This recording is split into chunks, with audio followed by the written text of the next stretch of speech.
Wake up, gamers, because you're listening to the Big Think Dimension with Dan and Bob Video Games. Bob, there is a fire in your kitchen. No, it must be something logical like werewolves. Chris Wolfhard. Crispy critters. And Dr. Aggro. My hands are real big, you guys. Here on GigaBoots. I hope his hands recover. No, I need you to explain to me what the fuck you just said. What? We're just talking about werewolves. Just completely harmless werewolves causing fires in houses. Might be AI generated, who knows. Anyways, hello everyone and welcome to Big Think Dimension, where we're zoomed in now. Wow. This seems completely wrong. How did this happen? I'm set this stuck here in the corner. Yeah, you're fucking massive, dude. so I'm gonna need huge. you to stop working out so fucking much.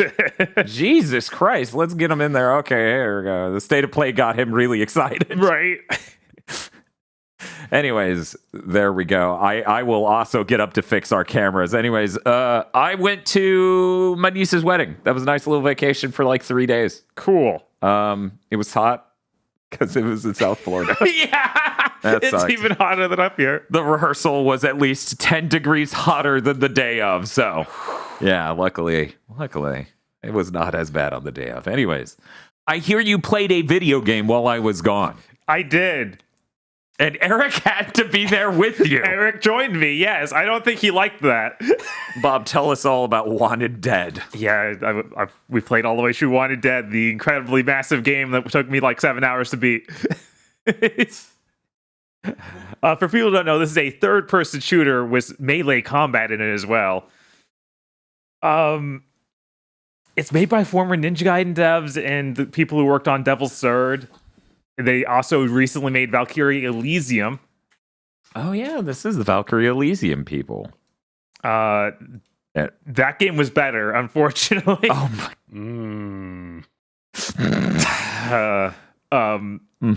Weirdly, the biggest problem with this game is that no one on the cast, like, I don't think a single person or the voice director or anyone could speak fluent English, which is like a real problem. Oh. It comes off more as they don't understand each other and everyone's mumbling than actually like, oh, it's kind of funny that this is bad. So it's kind of like Gungrave. Yeah, it's a the lot new like one? the new Gungrave, but the new Gungrave has, well, you can listen to it in Korean. Okay. This is all recorded only in English. Like, it's rough. And it's all like people that are German, I think. So it's not English or anything like you might expect. Oh. Okay. Yeah, it's such a weird choice.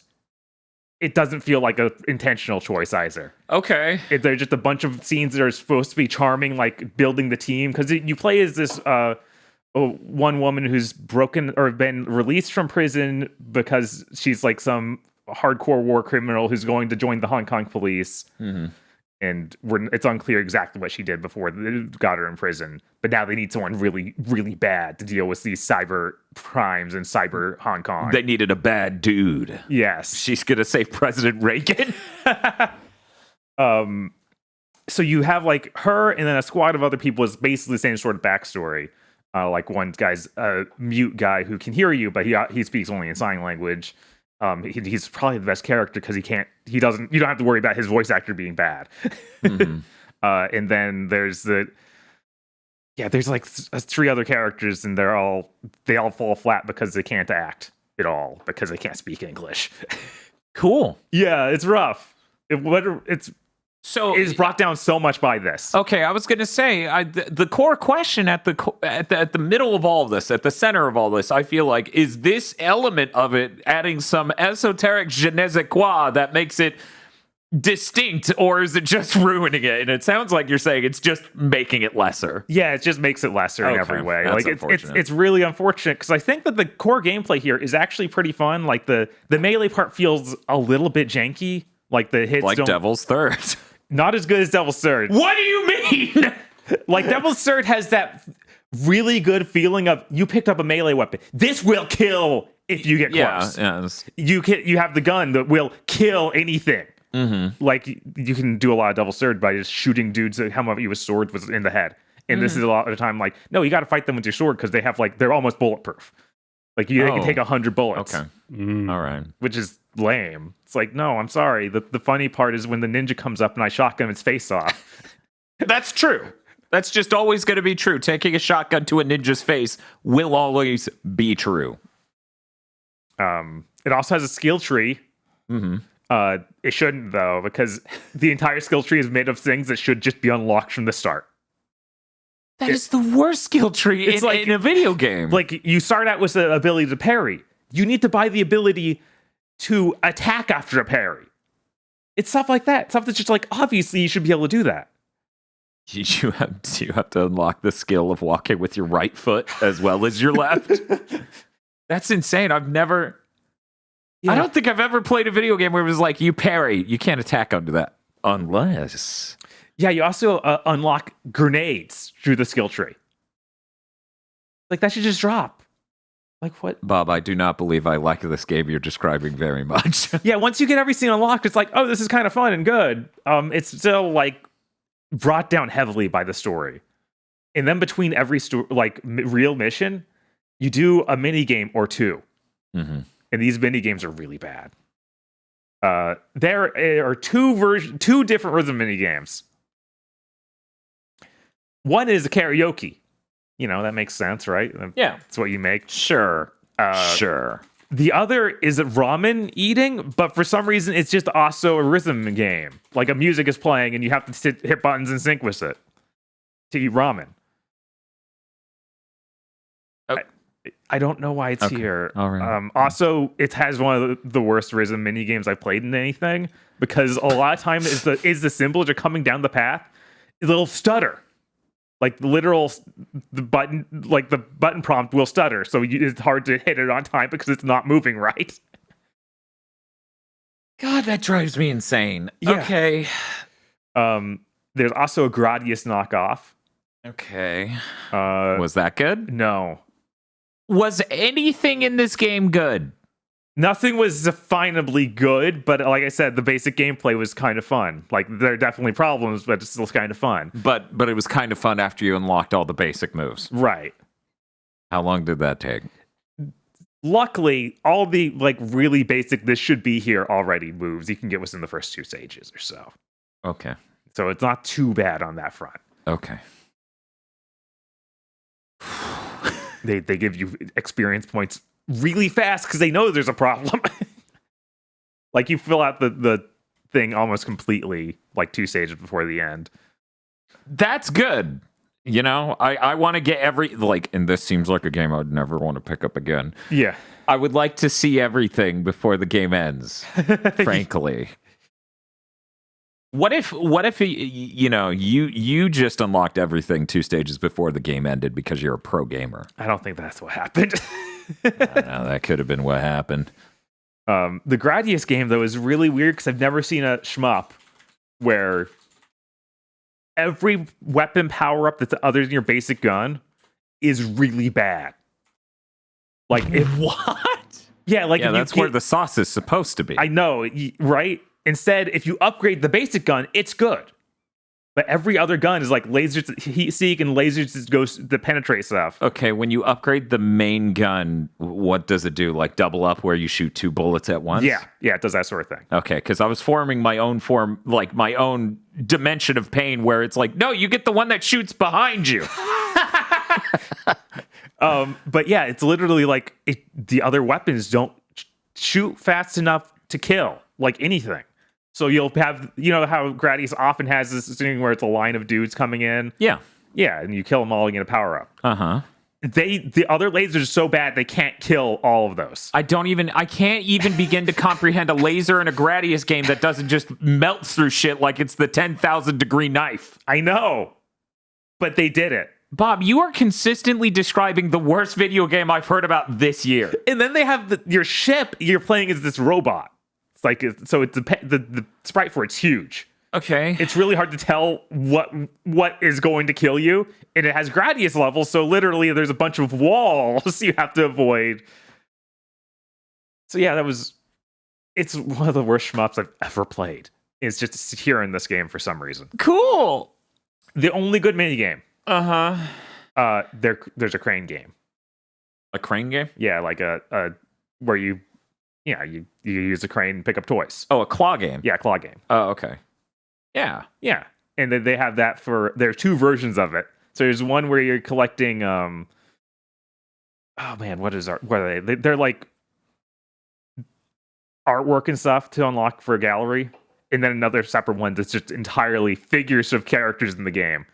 So you can get like the cats, and every character just as a model, and that was cool.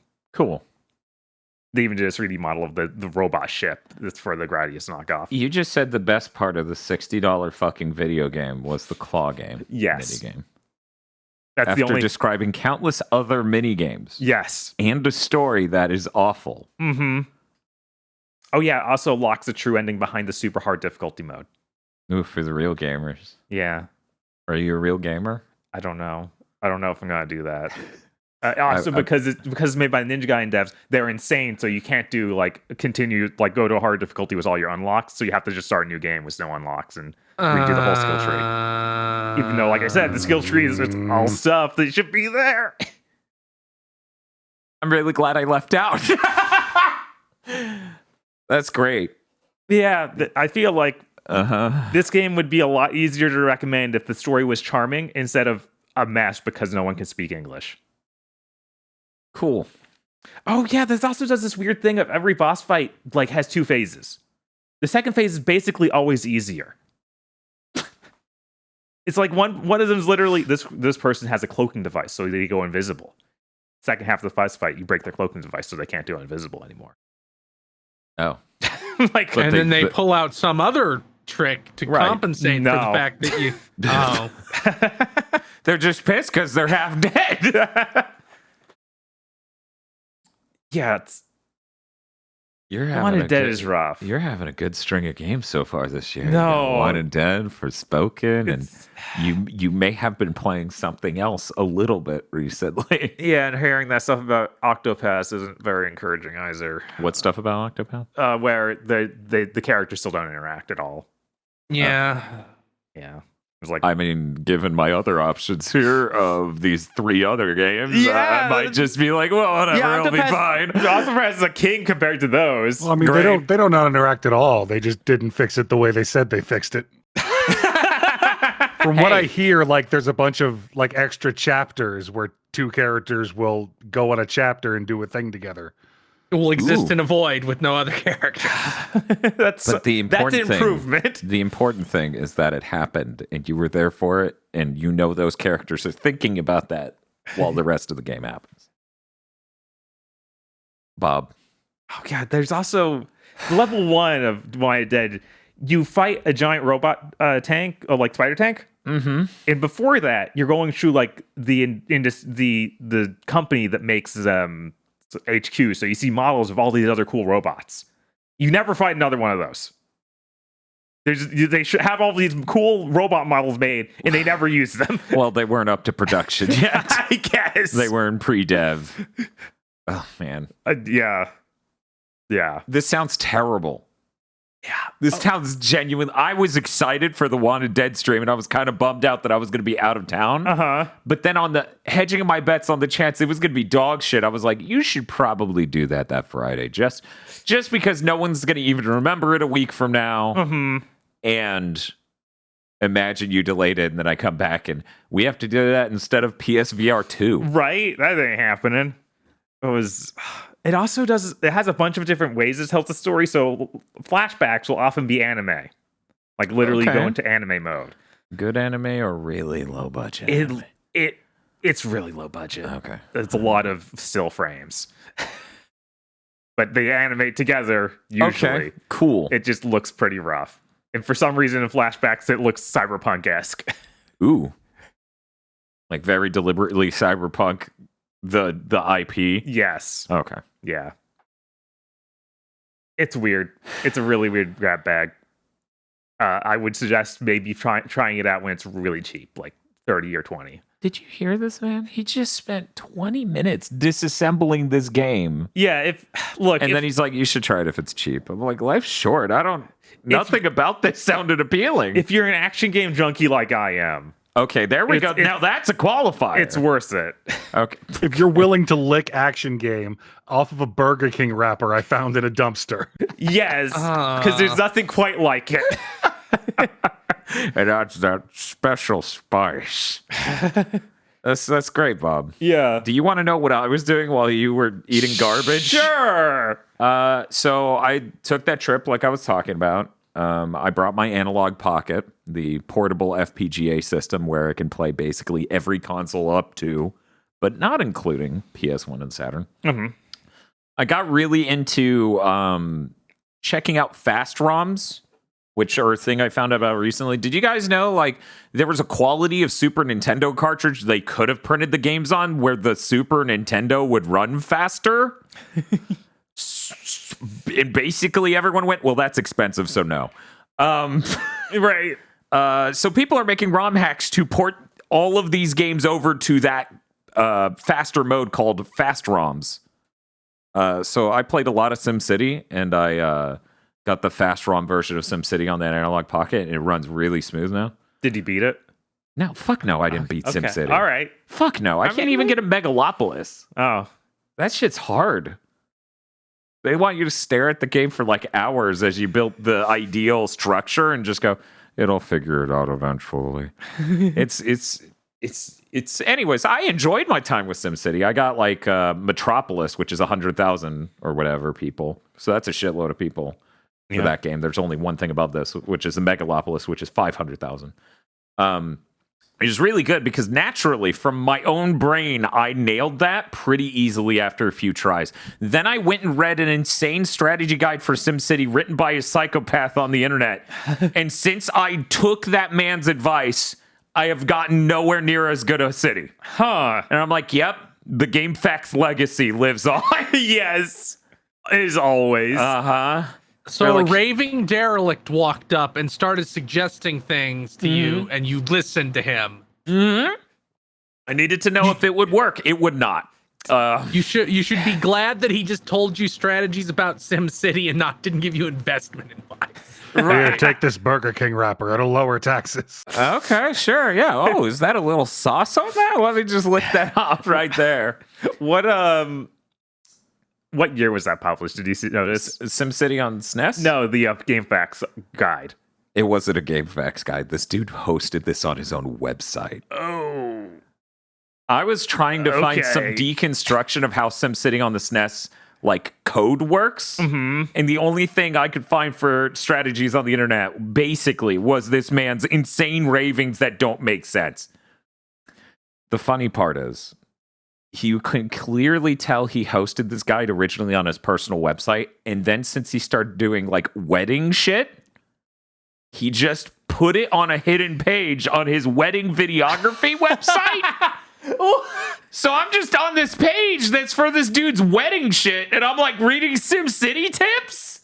That's great. It was weird, and I'm like, sure, I'm going to see if this works. It did not. Those are bad tips. If you find that website, do not listen to those tips. They have really bad ideas. They're like, you need to space out the industrial zones so that way they don't have high pollution. I'm like, I'm pretty sure it's based on the volume of pollution, not the concentration of it, but thank you. Turns out, yes, it was based on the volume of pollution, not the concentration of it. Spacing it out does not help your ass. Aside from that, I beat Advance Wars. I've been playing the original Advance Wars in anticipation of the remake. That game's cake fucking easy, and the AI is brain dead all the way to the end. But I hear once you beat the game, you can actually buy a harder version of the campaign. Oh. Where they just shoot you to death. That's what I understand it to be, which is pretty cool. I did not do that. I'm excited to see how they retune the AI in the remake because it is truly fucking brain dead the whole way through the normal campaign. That was really fun, but once again, truly fucking brain dead.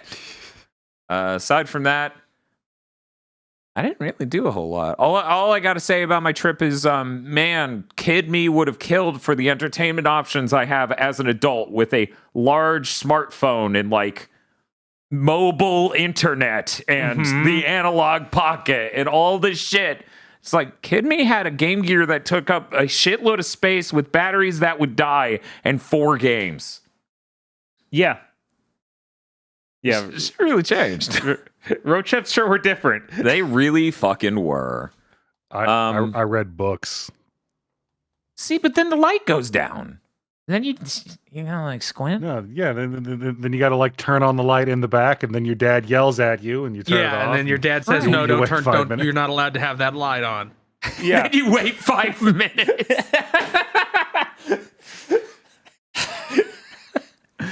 Yeah. No, that wouldn't have gone well for me. I mean, I guess that also applies to the Game Boy as well. Like, I remember various road trips was like, oh, the light's out. I guess I have literally nothing. Oh, yeah, that's why you struggle with the Game Boy. And then when the light goes out completely, you switch over to the Game Gear. Or you use the Game Gear earlier and the batteries are dead and you just sit there and be sad. That's also a thing you can do. Here's a cool list of things to do if you're on a road trip with your parents in the year 1993. Cry. But don't let them see it, because then it gets even more complicated. Yeah, no, it was crazy. I over-prepared. Like, I downloaded entire Mystery Science Theater 3K movies to my phone. Because they're on YouTube. Just download them. I prepped all this stuff, and then I was like, man, this was too much entertainment. Like, I had shit I was doing throughout the day and just hanging out and stuff. So I don't know. It was a great trip, and my only concerns with the Analog Pocket are, one, the Game Boy Advance core should not have a graphical glitch on a launch title made by Nintendo. They need to solve that, and I spent a good bit of Advance Wars being like, is this also glitched? Is this supposed to be happening? The separation in the sprite as the battleship goes off the screen during this battle animation? Is that normal, or is that this core fucking up? But the Analog Pocket does a good job justifying itself over every other analog product because it's portable. Yeah. If you're not getting an Analog Pocket, like if you're thinking you want an analog console, you probably just want a Mister. Right. And while that is like more the Mister expensive, does everything else. it does everything and then some. Halfway through my trip, the Neo Geo core started freaking out and messing up the background in Neo Turf Masters, just dropping it out entirely when I would hit the victory screen. Not sure what's up with that. Maybe it's my ROM, but we'll see. And then I came back and PlayStation VR 2 happened. But before we got to that, we did 2 days of PSVR 1 streams. Yeah, we did.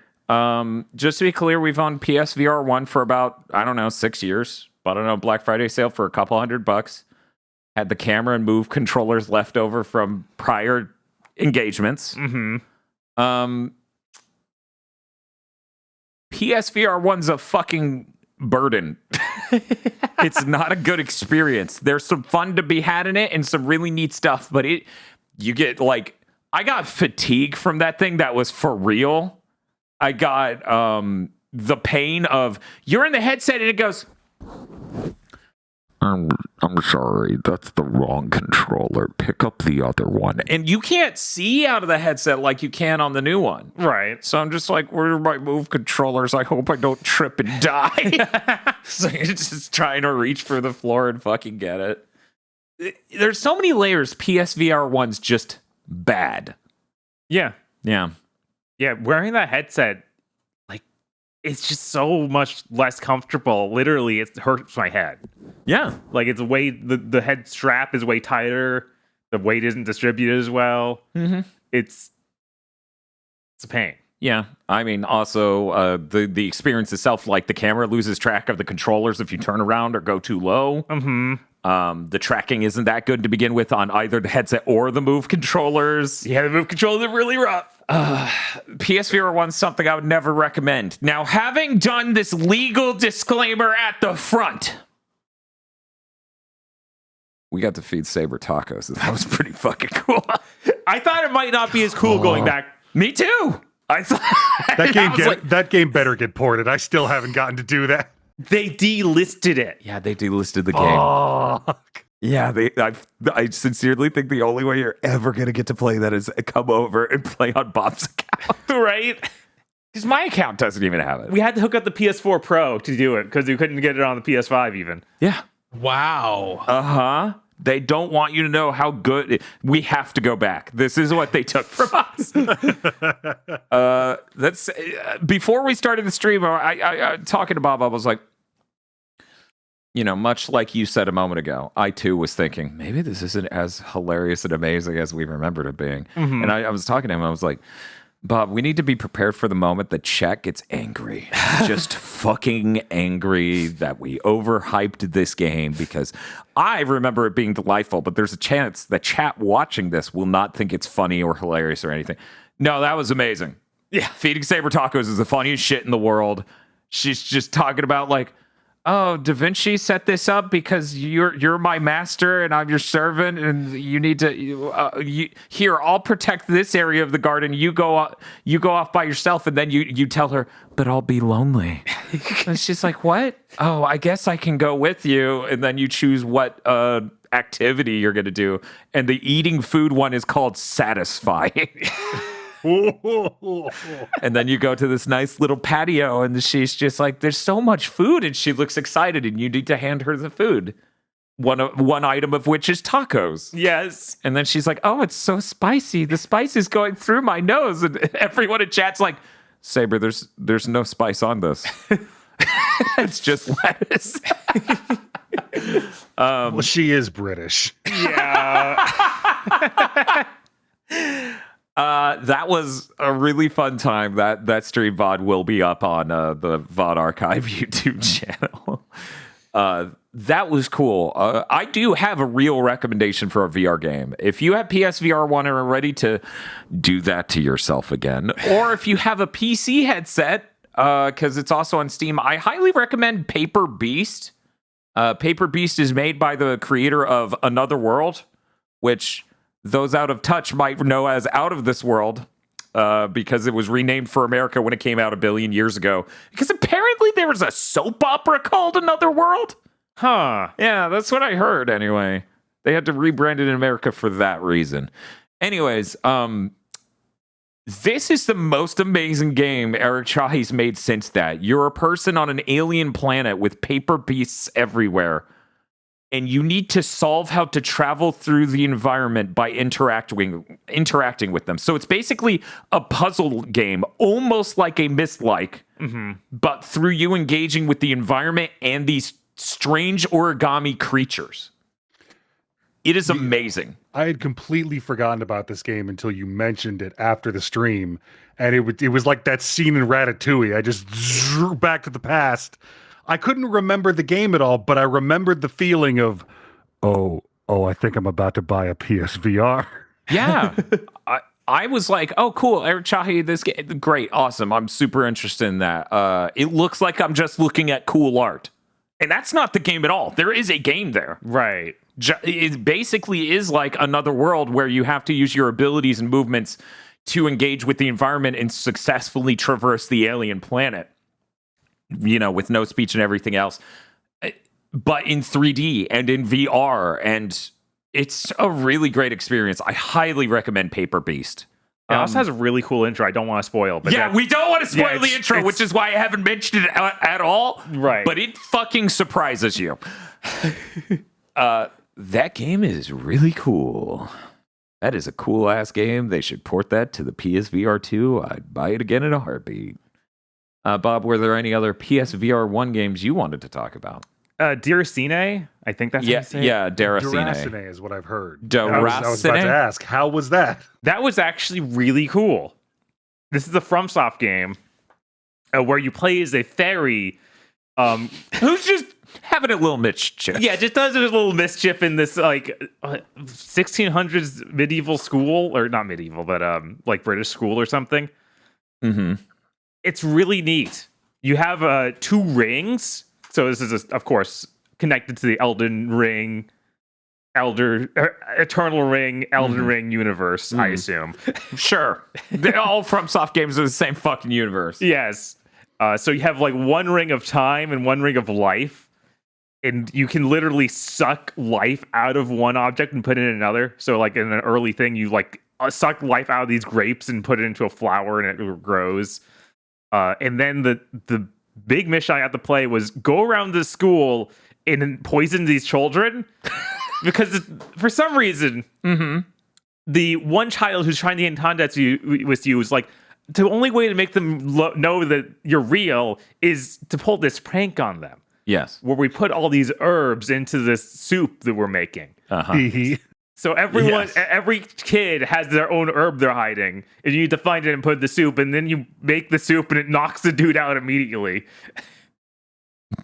But there's just a bunch of really neat little puzzles as you go around the school and like interact with objects to figure out what's going on. Like you also find ghosts of objects, so you're like, oh yeah, this is the item you need, but it's a ghost of it. You should follow the trail to... Right, because you're watching almost like detective vision, spectral vision of a memory of these children headed out this way with the item you need. It really is also kind of Myst-like. You're traveling through an environment. There are set areas you teleport to. You literally just look a direction, and there are blue circles on the ground, and you push the button to go to those sections. Yeah, you kind of move around like a dungeon crawler almost. Almost, like that way of it being so segmented. Yeah, and you go up to these different interactable things, children, objects, etc., and just try to figure out what's the mystery. And it is very VR interactable. You know, there was that one kid where it's like, What's his deal? Is it his book? Is it something else on this tree he's in? And then you just took off his fucking hat. Yes. And there's the fucking herb underneath.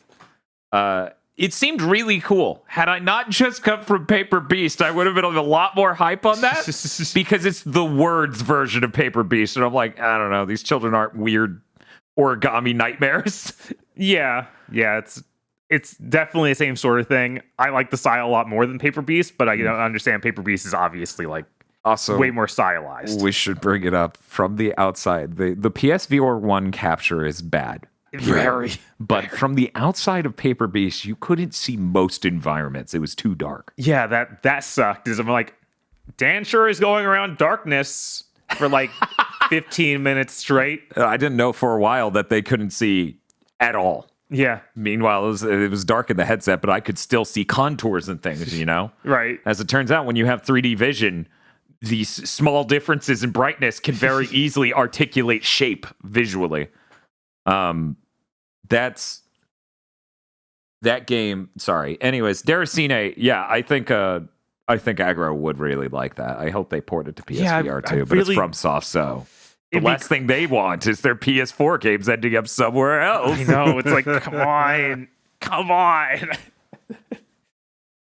Did you have anything else you wanted to say about PSVR 1 before we cease talking about it and never talk about it ever again? I feel like we found some other cool stuff. Astrobot was, of course, fun. Yeah, Astrobot's cool. I wish today had an SOB game. It was really funny to be like, oh, a lot of these songs are just in the new Astrobot game. No, that soundtrack is just like... like it literally starts playing that Time Attack theme, and I'm like, oh, all right. Yeah. It's pretty good. Of course, it doesn't have the GPU song. No. Bob, what's they up? want us to talk about the worst game we played in VR. Oh. So people may recall a game called Golem, which was made by Marty O'Donnell's studio. Yeah, it should be over there if you want to show the box art. Golem, Marty O'Donnell, for people who don't know, is the former composer for Bungie. I don't know if they could see that. I didn't get to... the one who was wrongfully fired. This is a game where you're supposed to play as a cool golem. Yeah. And all the trailers show like how neat that is.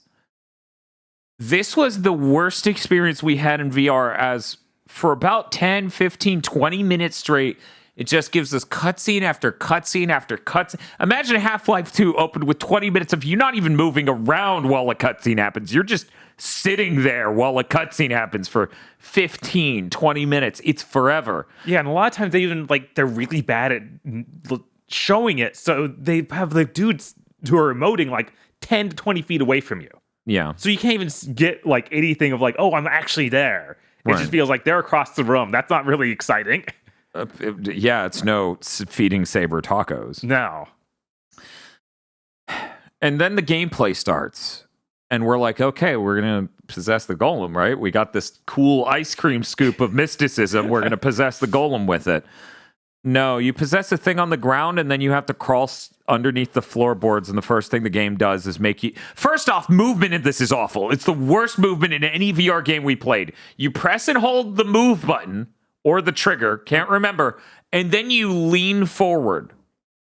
And so you just have to move yourself outside of your comfort zone for minutes at a time to move through the game. Got that segue action.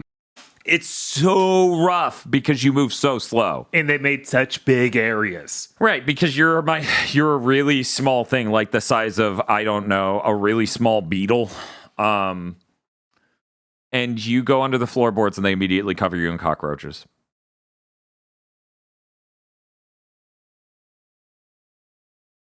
Yeah. Yeah, no, we went under the floorboards. I started seeing a lot of spider webs. I was like, Dan, I'm done. And I'm like, okay, that's fine. I'll play. Maybe this, I'm not arachnophobic or anything else. I'll play. And then the core gameplay mechanics cover you in cockroaches over and over. You need to use the flashlight to get them off you, and it's not responsive. Yeah. Like, I'm just jabbing these cockroaches with the flashlight, and they're not getting off me. I'm just thinking of that X-Men cartoon bit where Wolverine gets hit with the hallucination gas and just hallucinates being covered in scorpions. Yeah, it was terrible. And I kept trying to stick with it, but it didn't have any new ideas other than move slowly through the environment and listen to the adults up through the floorboards talk about you. Mm-hmm. Because you're now crippled from that accident. And that's it. And so we just turned it off and we said, yeah, no, this is terrible. This is the worst game I've played in PSVR. For people who don't know, I'm actually pretty cool with being put outside of my comfort zone because I think that could be cool experience-wise. It also could be... It could give me perspectives on things, right? Mm-hmm. Like, I'm terrified of heights, but I played the Horizon game. And honestly, it wasn't that bad in there. It could have been way worse. Okay. It could have been way worse. Yeah. Yeah, Golem sucked. This is terrible because we've owned the disc for Golem for years. Yeah, we bought this forever ago. Sale, yeah. like probably a year after it came out or something. Yeah, like for $5 or $10 or something. It's Jesus. We also played Doom 3 in VR. Well, I'm going to say that's the second worst game. Yes. Doom 3 in VR is Doom 3, so that's a huge debuff. But now you have to watch the cutscenes play out on a flat screen in front of you. That's a pretty bad debuff, too. Yeah. It was not great. I don't have anything to say about Doom 3, other than moving through the ship looked cool. As it turns out, for people who've never used VR, as it turns out, looking at shit in VR is pretty cool. Yeah, it's unfortunate that game's still Doom 3. Yeah, I'm not a big fan of Doom 3. But that's it. I'm done. Do you have any other PSVR 1 games you want to talk about? I guess not. I feel like there was something else that we should mention from it, but I can't think of it because we've shotgunned through so many. I feel like there's got to be something else worth mentioning. People tried to get us to play the ReZero game where you get to put your head in the lap of, like, Rem or something? Yeah, I believe Rem. And they delisted that as well, so we couldn't even go get it. Yeah, it was very sad. So anyway, PSVR 1's a terrible headset. It was truly just the sort of thing you don't expect a major corporation like Sony to put out there because it's so not consumer friendly. It's so not friendly to a person to get used to and own and store and everything. Right. Let me tell you what is the opposite of that experience. We got PSVR 2 and so did Aggro. That means the only one who doesn't have it is Chris. Nanner. I don't want it yet. PSVR if I did, 2. I'd have it. PSVR 2, day one, I'm like, my game of the year list is going to be full of fucking VR shit, isn't it? Yeah, we need to talk about whether or not that's going to get carved out or what. It's like it's going to be its own section. We just fucking, here's our top 3 VR games, just so they don't invade. That's an interesting concept. It was actually like, when the UPS guy showed up, he handed me the box and he said, I've seen a lot of these fucking things today. What is this? What? That's cool. That's cool. Yeah, we may want to do that as a separate list just because for me, based on the one day 7.5 hour stream we did, if we don't do that, My game of the year list will be what wins: a sick baby's cough or a nuclear explosion. Because I'm like, yeah, I see Resident Evil 4 Remake contending. Right. That VR mode for that almost certainly isn't coming this year. No. But like, I'm saying against VR games, Yeah. I can see that contending. PSVR 2 is absolutely fucking incredible. I hope no one played PSVR 1 and just is walking away with, that's what VR is. It sucks. Because the 2 is great. The controllers are comfortable. The tracking is really fucking good. The setup's easy. You scan the environment to let it know where is safe to play, and it will let you know, no matter what game you're playing, if you're getting too close to a wall or too close to anything else. There's a button on the headset you push to just look out of it and see the room, so you could do basic things like, I don't know, pick up a fucking controller. The headset looks incredible because it's like 4K resolution HDR OLEDs in there. It has pupillary distance adjustments, so that way it can fine-tune for my eyes, which the sharpness upgrade from doing that was unreal. Like, this shit basically popped from 1080p to 4K just by lining it up with my eyeballs. Everything about that was really fucking great. Aggro played a trial for... Real quick, Aggro, what games did you pick up? I got the bundle with Call of the Mountain. Smart. I then re-downloaded No Man's Sky because I heard that had VR support. I did not know its latest update patch with a complete VR overhaul for PSVR 2 called Fractal launched that day. Yeah. So I got to day one the new No Man's Sky. Yeah, I'm really interested in checking that out. That list of things they added is insane, and listening to people who've used it, it sounds incredible. Yeah, it's fucking wild. I also I downloaded the demo for Puzzling Places, and will probably be buying that later tonight. So we did a 7.5 hour stream, and at the end of it, you're sitting there and you're like, Dan must be really fucking tired. He's been doing 3 days straight of streams, and they're all VR. Right. PSVR 2 did not give me fatigue at all like VR 1 did.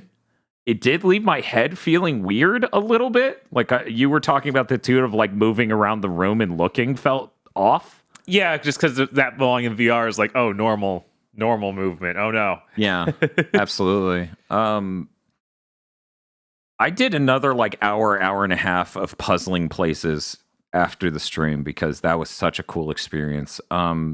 I'm going to try my best to describe this because when I first saw the trailer for this, I think I even brought it up on Big Think Dimension in 2020 or 2021 or something.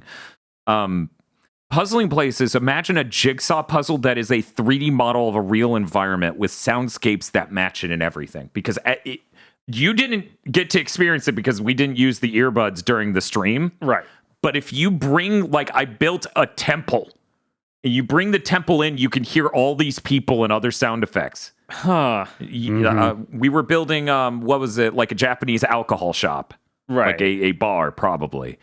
And you could hear cats in the distance and all this other stuff in the soundscape.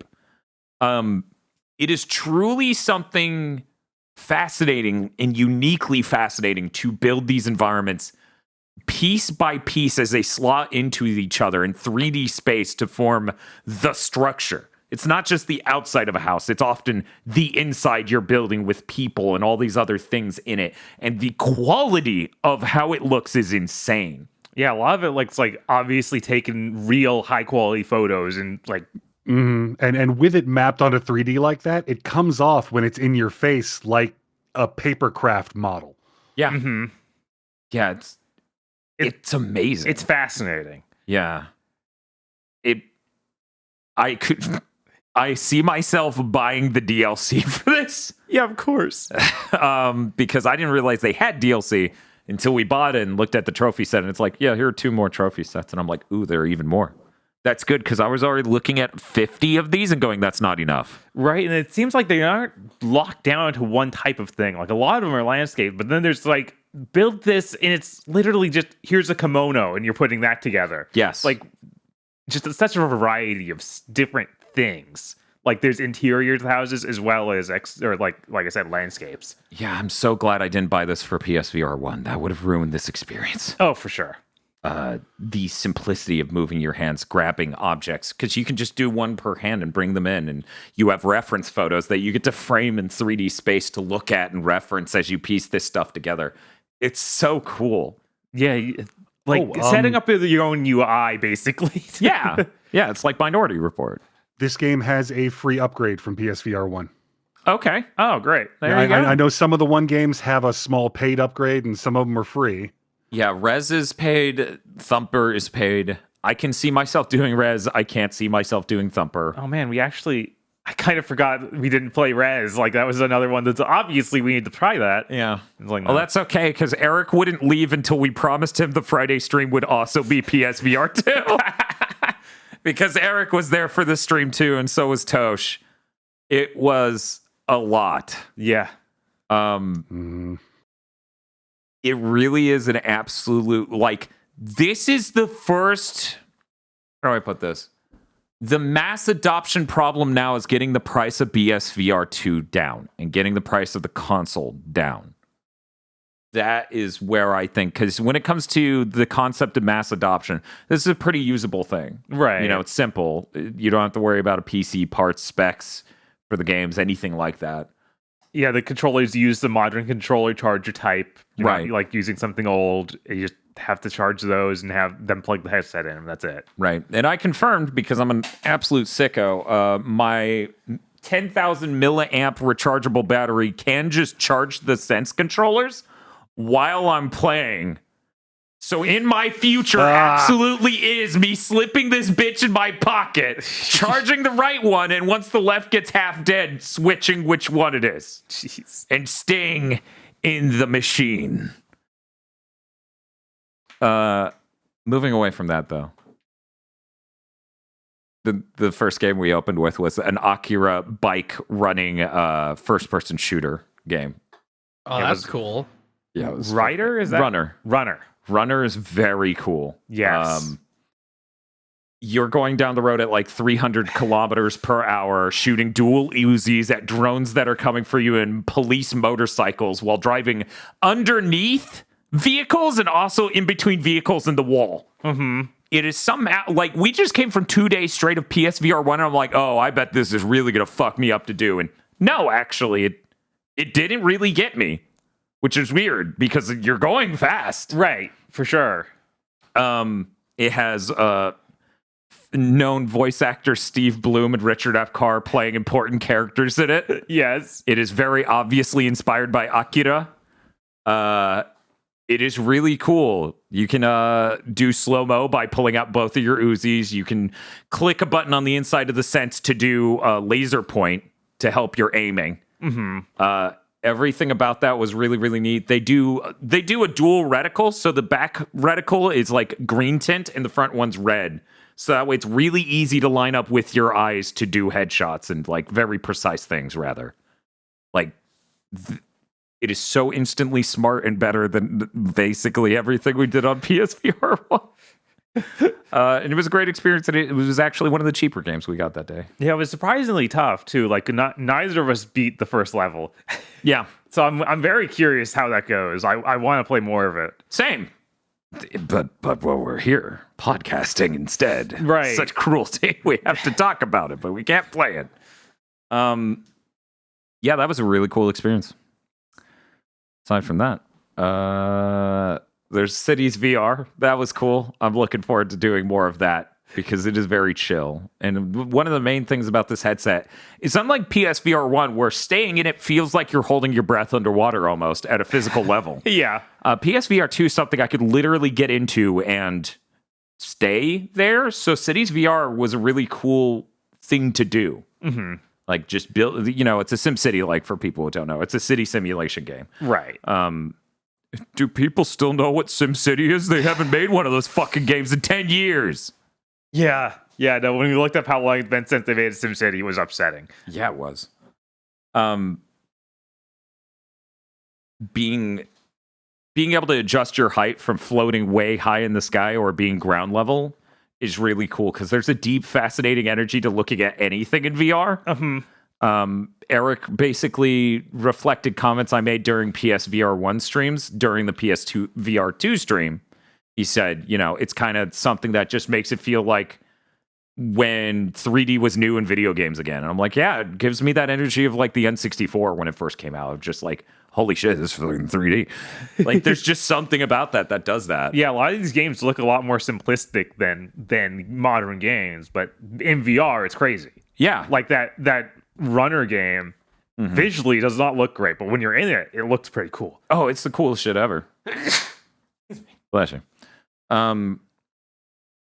Yeah, and I really like Runner, and I hope we get more games styled like that. And Dahime came in during the stream and was talking about, this is an arcade-like experience instead of a toy-like experience. And I'm like, yeah, and I love this. I want a Panzer Dragoon like this. I want a cool thing. I think they threatened to make one of those, so I recant that statement right now. Because it would not be the good people, I bet. No, it'd be that same team that did that House of the Dead game that also looked terrible. I need more arcade stuff like that. I need more cool, you're going down the road at 1,000,000 miles an hour thing, like doing cool. It's just really neat. And then conversely, my game of the day might have been Horizon or Puzzling Places, which could not be two more different games. Yeah, I mean, I use Puzzling Places to come back down from Horizon.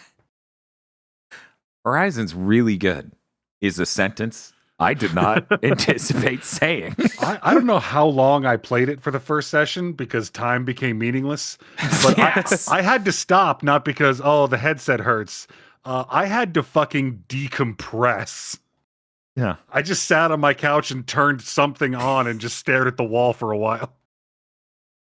Yeah, Horizon has that cool thing of you can interact with almost everything in the environment. And they know that's the appeal because every time you go to a new area, they're like, cool, you did the rock climbing thing. Isn't that crazy? Anyways, here's a tambourine, some maracas, a glass you can shatter. Yes. Open this barrel. Yeah. Oh, man. One of the most impressive things in that, because everything's amazing and delightful, like all these interactable objects, but one of the most impressive things it did is I had a wicker basket. And I took the apple, which you heal yourself by eating apples by bringing it to your mouth, and your character just goes chomp, chomp, chomp, chomp, chomp. And it's great. But anyways, I throw the apple in the wicker basket, and when it hits the bottom, this left sense controller exclusively just goes bump.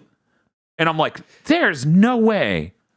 There is no way to physically. So then what I do is I take it and I shove it up slightly to launch the apple and then catch it again. And it goes bump again. And I'm like, okay, but can they do? And I grab the wicker basket with both hands and then do that and catch it. And both of them bump. And I'm like, Jesus Christ. That is really impressive that they pulled that off. Horizon has a number of joys of exploring 3D environments built into it, which is always a great thing for me. I always enjoy games where moving through the environment in a full 3D space is a fun thing with a sense of exploration. And that game is immediately about that. One of the first things you do is after climbing up these rock mountain walls, you make it to the top and there's a locked door on a small cabin to your right. And you just go, okay, well, maybe I'll come back to that later. And you mess around with, we left some maracas on the ground here and all this other goofy stuff. And then I look over and I'm like, wait a minute, I think I could grab that end of that building and climb up it in order to get into it. And then as I'm doing that, I'm looking around and they have like these bullseyes that are like the collectible of the game, where it's just like shoot these bullseyes and they shatter and then you get this many of 12. So I'm like seeing all these things I need to shoot from the top of this building in order to shatter them. And it's like really, really neat to do. Right. I'm not sure how much that translates to people watching the stream. Yeah, I don't know. It is truly hard to express how cool this is to do. Yeah, from the inside out, I mean, just standing next to a cliff wall and looking out at the scenery it's fucking wondrous. Yeah. Standing next to a full-size Watcher was revelatory. Like, I've talked before about how I have an incredible amount of buy-in to this setting. So yeah, even just getting to just poke around like a dead Glinthawk was the coolest shit in the world. Yeah. Yeah, it's really cool. I did not expect this to be this amazing. My money was on the Star Wars game, which Bob played because he was the bigger Star Wars fan as a kid. So I was like, whatever, let Bob play. I was sold on this thing when the trailer they showed, I think in December, where they were just like, look at this stuff. And I'm like, oh, that seems great. Star Wars, as I've always said, is a great universe to put games in. Bob, how was the Star Wars game? The Star Wars game was immaculate. You could walk up to the gonk. It did look like the most fun 3D shoot 'em up game on offer so far. Yeah, and you also had the Millennium Falcon fly by, Yes. and you were like, "Oh my god!" It has a bunch of that interactability stuff like Horizon does, but then one thing that Horizon doesn't do that this does, I think, better is you have your real body. So you look down and you have like your items are on a pouch. So you hold the pouch off your chest, or the multi-tool you have off of your belt, or your gun off your holster. Yeah. It's like all these things just feel like really natural. Like I can just without even thinking about it, reach down, pull the gun out of the holster, and shoot without looking at it. I'm like, you can dual wield the guns. The guns all have like a latch you pull to like cool them. Mm-hmm. It was really cool. They also had the training droid thing. Yeah, the training droids You from just pick up the ball, episode 4. throw it, and as you're getting attacked by this troop of people, it starts zapping them, and they're just like, shit. You can keep them in your pouch. So you can just open your pouch when they show up and start showing them out. It's a pouch, but this thing's a fucking bag of holding. Yes. It had like 46 slots he could shove things in. I'm like, oh, we're just collecting these now. Get in there. We're going to have like 7 of these, and Darth Vader's going to show up, and we're just going to throw them all. He's like, oh, Jesus Christ. You get a little healing sprays too. You like spray yourself down to heal. Yeah. And they can latch onto your glove. And it just all feels like really kinetic and cool. Yeah. It's really great. For people who are curious, this is on the Meta Quest 2, I think. I think that's right. But it's like the chasm in visual fidelity is so unreal. You were going to say something, Aggro? Does the Star Wars game do the same thing that I know they do in Horizon, where they use the eye tracking to improve your aiming? I don't think it has that. I didn't notice it. They didn't. At least they did not call attention to it. Okay, like I didn't know how accurate Horizon handheld guns were, but I mean it's a Star Wars game. You just keep blasting, and eventually you'll tracer down to the target. Yeah. But what'd you say, Dan? Oh, I was going to mention the foveated rendering, because all these games, like, I think every single one is featuring this foveated rendering, which what it does is, since the PSVR 2 has eye tracking, this is a thing as a feature not built into any other headset on the market, in the way that games can use it. It will make what you're looking at insanely higher quality and then sort of cut back pixels at things you can't see. So if you go watch the Gran Turismo 7 part of the stream, I'm driving a car and I look away from a certain part of it, and that part gets insanely pixelated. In the headset, you literally cannot tell, because if your eye's looking at it, it looks immaculate. Right. And because of that, like, you know, I think I talked about in Big Thing 2 weeks ago, one of the third-party devs on this, what is it called, The Smoke, was talking about like the rendering capability of this PS5 is jumped up to like 3090 tier because of this, and it's all because they cut corners in a way that's literally physically impossible to notice. Like, I'm me, and I'm sitting there trying to see it pixelate, and I can't, because it's the side of my eye. Right, it knows where your pupil is. I managed to bork up the headset so it threw the eye tracking off enough to where I could get an angle on it. Oh, I didn't think about intentionally fucking it up. Right? Mm-hmm. Or is that intentional or not? I assume it was unintentional in Aggro's case. Yeah, this was truly exciting. And I believe the way I phrased it is like during the PSVR 2 stream, especially, is that like for people who sit there and be like the PS5 and these next gen consoles don't have enough games, this really feels like a real platform launch, because it has so many amazing experiences unlike anything you've done before. That's true. Unless you have a ton of VR headsets. Right, because presumably you don't have another VR headset. Statistically speaking, virtually no one hearing this has a ton of VR headsets. Like, this didn't have much of any repeats of PSVR 1 stuff, so we didn't have to deal with that. Yeah, we got a few things that were over on PSVR 1, some of which have free update, paid update, whatever. Right, but that didn't feel like the bulk of the games. No, and quite frankly, even still, the experience of using the Sense controllers is so radically better. Yeah. that it's kind of incomparable in a sense. Like, that's nothing like using a move controller. No. I'll tell you one thing for the move controller though. It's large. I can use the Sense controller. Just. Yeah, I was wondering how that went because I know your hands are the biggest of the people we know. Yeah, that's Dinner true. plates. Yeah, like if I splay my hands, I can hold those controllers up by the outer ring. I barely fit in there. I haven't had a problem. Like I've accidentally hit the PS button a couple of times with like the back of my thumb, but that's been it. Yeah, that PlayStation button is the weirdest, most shallow it's ever been. Because normally it's a more pronounced button, but on this it's really recessed to the point where I have to go, okay, where is it? I kind of have to feel around for it. Yeah, I do have to check to see where it is first. It's always under the knuckle on your thumb. Got it. Like the moment I pulled the controller out, I went, oh, that's like 20% smaller than it looked on YouTube. Now, not to body shame aggro. Bob, you did not have anything similar to this experience as someone with normal hands. No, my hands are fairly small, so. And as someone with moderately large hands, it seemed really good. I didn't have any major issues other than it sure is confusing figuring out which one's your left and which one's your right at first. It's just something you're going to have to learn. Yeah, no, Chris had the right of it. I've got dinner plates for palms. So I stuffed it in there and went, all right, I'm about the outside edge case for this, and it's working, so all right. Aggro. Gran Turismo 7 lets you do a VR museum of these cars, and you can just look at everything in them, and that is so much cooler than racing in VR. Oh, because I'm just looking at the initial D car. And just looking at the dashboard and all the things on it, it's so fucking cool. Yeah, no, it's really cool. Did it have like a little cup with tofu in it? It did not, sadly. Aw.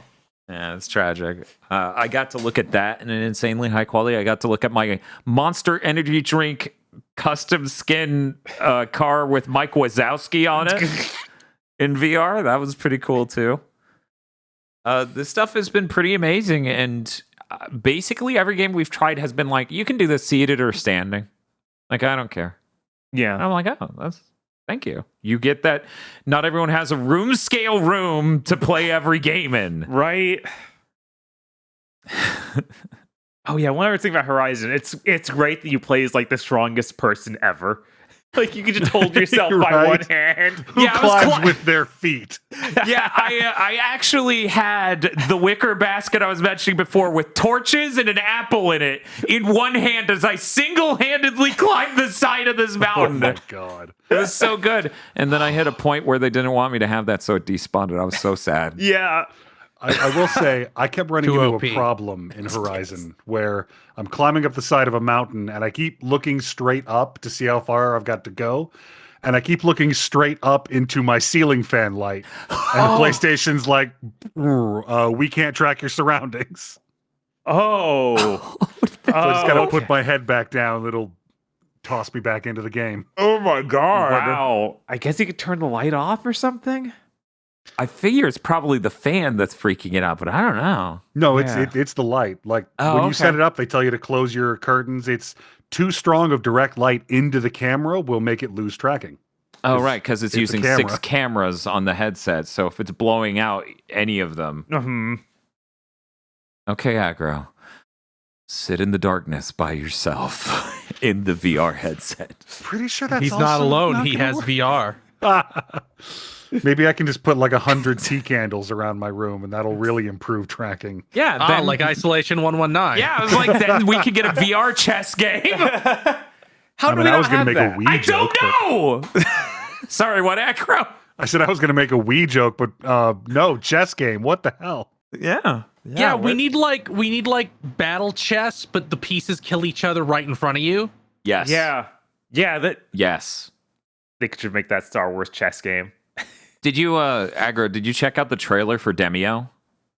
I did not. It is a tabletop game in VR, so you watch the figures and stuff. No, I haven't seen a dedicated trailer for it. I've just seen it in sizzle reels. I'm sad because it's $40, and this week has already cost me so much money, and I'm like, I really really want Demio. Like you already have games to finish. Don't go buy both Moss games right now. Yeah. I mentioned this on Twitter, and I don't think I ever got to bring it up on Big Think. PSVR 2 reviewers gaslit me. I genuinely, they all went, there are no games. And I'm like, okay, that'll be easy. I can deal with no games. Like there were like 5 or 3 or so. Then that's fine. VR is amazing enough. I don't need a bunch of games. Then it launches and it's like, here are 30 more on the way. And I'm like, excuse me, what? Oh no, a lot of these look good. Like I want What the Bat, Job Simulator, Vacation Simulator, Demio, the Kizuna Eye Beat Saber knockoff. I want all that shit. And it's like, reviewers, you lied to me. I came into this completely unprepared. Right? It's like, I don't need a bunch of money. Oh shit, I should have been sucking dick for months. Anyway. Having bought No Man's Sky all those years ago continues to pay dividends. I know. I'm so upset. I'm gonna tell you, man, like that Frostbite shit. Like when I in my future spacesuit turn my left wrist up and it pops up with a hollow menu I can interact with my right pointer finger. Yeah. You're in the goddamn future now. Yeah. Yeah, that Star Wars does that. I forgot about all the stuff on your wrist. So you have like a control panel, a button you press on there shows you where to go next. There's another one where you see the holographic dude pop up and talk to you. It's great. It is great. I've got to get some kind of dedicated spaceship or airplane game, because even just the ship in No Man's Sky, getting into that cockpit and like using L1 and R1 to grasp the throttle and the stick and start flying it was incredible. Yeah. I'm sure. Damn. Man, like I said many times during the stream, where's their giant robot game? Where's their gun pull-up building game? Where's Yeah, weirdly enough, all of these things? Weirdly enough, that Super Stardust Ultra DLC where we could play Battlezone, yes, like we're just in a tank moving around on the surface of a planet, was one of the coolest experiences there. And here it'd actually be comfortable to do it all. Yeah, because there's just something about PSVR 1 that made that unsettling. It'd be way cooler because you have eye tracking instead of just head tracking. That's so true. you can just look at the enemies. Yeah. And you probably do this thing where you like reload the gun by pulling a lever. Yeah. Oh man. Yeah. Anyways, so they need to port that. I did find it funny that Horizon was almost Sony's Half-Life Alyx. Almost, but yeah, it genuinely is going for that same thing. Yeah, and it's kind of crazy to be like, this was the IP you chose. That's so crazy. I know. I don't know what else they would choose, frankly. Like, obviously, it's not going to be like, here's Spider-Man juggling objects and climbing mountains. No, it feels like this would maybe a time to bring back something legacy. Just siphon filter. Maybe not that. I'm sorry, Bob. That's all Jim Ryan can see. Is shit that was never actually successful or popular. It's coming up. It's all coming up Horizon. Resistance VR. Oh, that would be great. That would be amazing. Yeah, I'm feeling really positive about PSVR 2. Mm-hmm. Like, really positive. I'm sure that comes across in how I talk about this and how for 7.5 hours straight on that fucking stream, I was like, the whole time just electrified. Is there anything else you wanted to specifically talk about experience-wise in any of the individual games or just the headset? I will note something really smart about the headset. The box it comes in opens up really easy for you to store it back in the fucking box. Yeah. That sounds small, but that's pretty fucking big. Yeah. You don't have to sit there and worry that someone's going to drop something and break your headset. You don't have to sit there and worry about dust getting all over it and everything else. Yeah. These beautiful bastards also built a fan into the scope. Yep. I am a wet and heat generating individual, and I have experienced no fogging issues in several hours of play. Yeah, sweaty play, standing up playing Horizon, climbing 8 miles of cliff face play. Yes. That is absolutely what happened to me too. You saw me when I come out of there after doing the one-handed climb and everything else. I was just like drenched. But yeah, no, between the anti-fogging lenses and the fan built into it, it doesn't have any problems at all. Huh. I did not know about the fan built-in thing. Yeah. Huh. Crazy. It's really good. Anyways, I think I'm done. Just to be clear, I am doing all the things I need to do today business-wise. And even though tomorrow is yet again another PSVR 2 day, I am going to fucking assemble some 3D puzzles. Right. The last thing I did before showing up for this was I'm like, okay, I'm kind of tired. I don't want to play any more Horizon. I'm just going to go turn on Crunchyroll and watch some anime in my headset. It's cinematic as fuck in there. It's comfortable enough where I actually don't find people doing that insane. And for anyone who missed this news, it has a 120 hertz. So you can play these high frame rate modes on games. And if your TV doesn't support the 120 hertz, the headset does. Right. So now a lot more people could, in theory, have access to a high frame rate mode on a game just through this headset. But you've got to hit that setting while the headset's not on for some reason. Yeah, it won't let you mess with it while you're looking at it through the headset. You've got to turn it off and then turn automatic off and then go back in and enable it in the headset settings. Yeah, it's got some weird stuff going on with that. I have no idea why. But yeah, my copy of Tetris Effect is a physical copy, so I don't get the upgrade. I'm still going to buy it, though, because Tetris Effect's good. And now that the VR headset is HDR, I think it's going to pop like it did on the TV. Yeah, maybe. Especially with the wider field of view so I can see the damn thing. Tetris Effect is in that weird position of it was like a really cool experience to do once. I don't know if I'd do it once again. And then be done. Yeah, right. It's like I feel like you could maybe go through again once. Yeah. I keep looking at it thinking, will it top the experience I just had of getting to play Game Boy Tetris on the Switch? The definitive experience. Yes, for me. Yeah. Yeah, no, that's fair. I think most of my childhood experience with Tetris, like original Tetris, is NES one. But I had countless versions of Tetris, though. Yeah, I only had that Game Boy one as well. So really? I played that a lot. I mean, I had N64 versions of Tetris. I had SNES versions of Tetris. I had NES. I had PS1. None of them. I had PS2 and then traded in because Tetris New Worlds is kind of bad. Yeah, I feel like I was Game Boy, and then I didn't have another version of Tetris until DS. That's a good version of Tetris. It is. That DS Tetris is so damn good. That's it. I'm done talking about it. It's clearly amazing. None of you want me to talk about it anymore. Did you play anything else? I played a little bit of Atomic Heart. I don't know if I want to talk about it. Chris, do you want to talk played a about bunch of Atomic Heart. Do you want to talk about Atomic Heart? Sure. Cool. Just to preface it, I played it on the Xbox One X. Now, for people who are confused, Xbox One is the prior gen console.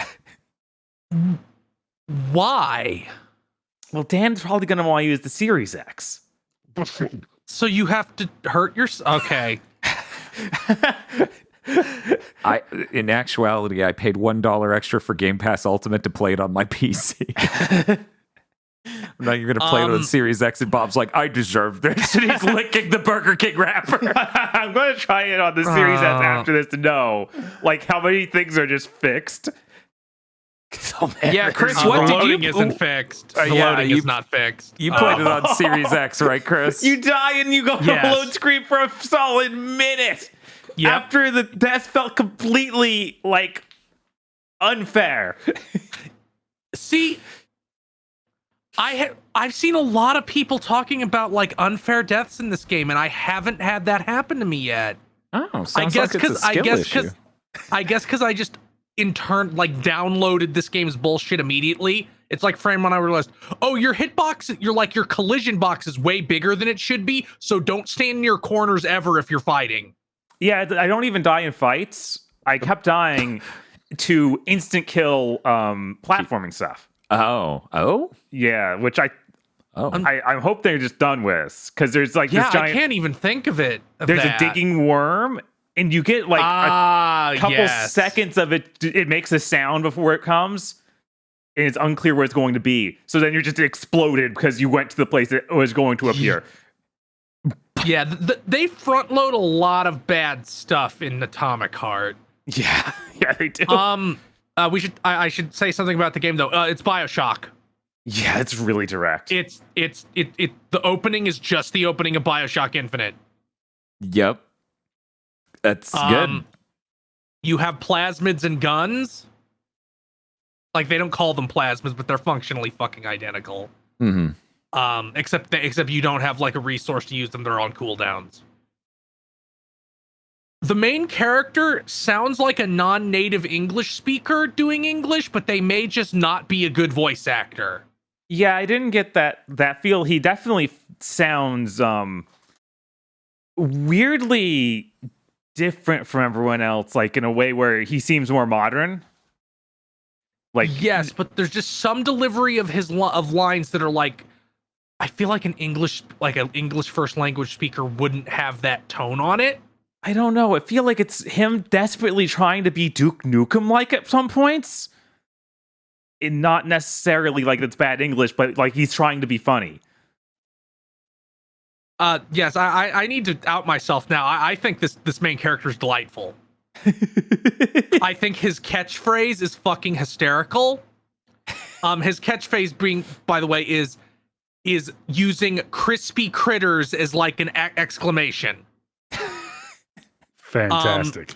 And apparently in Russian, he just has some complete gibberish cursing.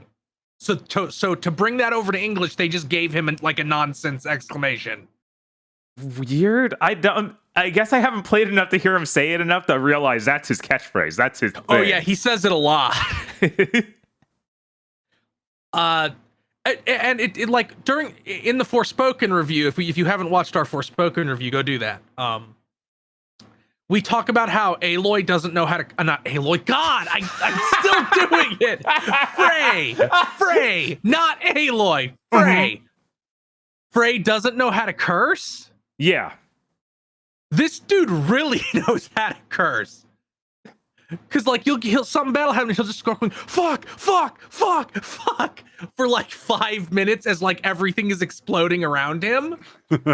I like this. The same exact dynamic is Forspoken, but done well at all. It is way better for one reason. The glove is, like, totally subservient to you. It's on your side. Mm-hmm. So he like, mistreats the glove, and the glove is just like, could you be less rude? Yeah, like it's not back and forth banter. The glove is just trying to be helpful, and this dude is an unreasonable asshole. Right, and it works, and there's like character development between them, even within the first few hours I played. Of like, there seems to be some understanding where the main character starts being less of a jerk. Yes, but there are parts later on where he just becomes like the biggest asshole in the world for like no reason. Great.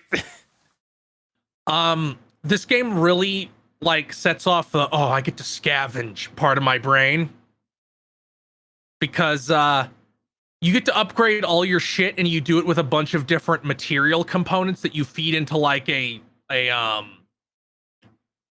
like a replicator in Star Trek. And it'll spit out ammo or spit out healing items or spit out upgrades for your weapons. Okay, this is something I need to know is fixed over the 1X version. The entire menu for upgrades and for powers and for guns is kind of busted completely. Really? Yeah. Other than it having like a bad feeling Destiny menu in places, it isn't like it works. Yeah, it boots up and it acts like you can use the D-pad for some stuff, but then that doesn't work all the time, and you have to use the Destiny selection, and even that doesn't highlight things properly. Like, it's a little janky. It is a little janky. Okay. That's but yeah, I this game has some cool ideas. Like, you get a gun that shoots lightning bolts, and it doesn't use ammo. It has like a power cell that replenishes over time. And you even have things in your character upgrades that can upgrade how much ammo like how many of these cells that you have. And I don't know, like it sets off that part of BioShock I like, where I'm going through the garbage can looking for items. And once you get to the part where it sort of kind of becomes an open world game, it's real tiny though. It just becomes more open. Okay. They add like these they're called testing facilities. And you do portal puzzles. Okay. Not literally with portals, but one is like you shoot your because you get the first thing you get is like the electric plasma, and you shoot a lightning bolt. There's magnets all on top of the ceiling, and you have to shoot it to make platforms go up and down, and some platforms go up more than others, and you have to navigate these rooms. And that's how you get a bunch of the blueprints for component upgrades. Like, okay, now you have an extended magazine for your handgun because you did one of these challenges. And the challenge centers have like 3 blueprints in each, so it's not like you're going through all this just for one. Okay. And there's a lot of other loot in it too. There's a feature where you can look at what item needs the blueprint, and it tells you where on the map it is. Yes. On the 1X, when you hit the button to do that, the game basically freezes up and isn't able to bring up the map. And I believe I had to do like a full like shutdown of the game to play it again after I did that. Does that happen on the Series X? No, I was able to do that. Okay. The game I did die, and it did auto save and respawn me into a crash. So if I hadn't had a manual save from like 5 minutes prior, it would have been over. I would have just stopped playing the game. But yeah, they put some real dog shit in the first couple hours of like, stand on this slow moving platform while flying, things attack you. You have to ride it for like 5 minutes. Yeah, when I got to the section where it literally was like, hey, this is going to be a fetch quest where you get 4 things, and the character's upset about it, and then you do it anyway, I was like, oh no, it's one of these. There was only of those 4 things, only one of them sucks. The other 3 are fairly interesting, I think. Which is another thing I like about this game, and why I think the dynamic works, is because the glove just totally ignores what a like panicked freak the main character is. Like, you go into a room that's superheated because like it's an industrial facility, and he didn't know the room was superheated, so you run out and he starts screaming that it's so fucking hot. And the glove's like, well, yeah, of course it's hot because of X, Y, and Z. If you want it to not be hot, you have to go do this.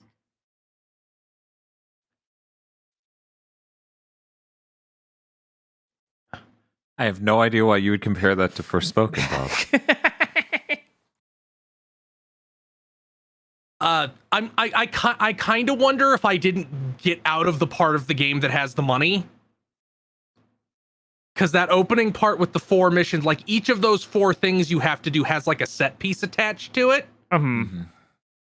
And then after that, it kind of becomes like we don't have as many set pieces. We're more about dropping you in this big area and letting you run around and explore. Yeah, I was astonished about how much of it was like, you think they're going to be an open world, but you immediately go into this facility and there's hours just in this one place. Yeah, you do like a couple BioShock areas. Yeah, like very directly that, which is very weird.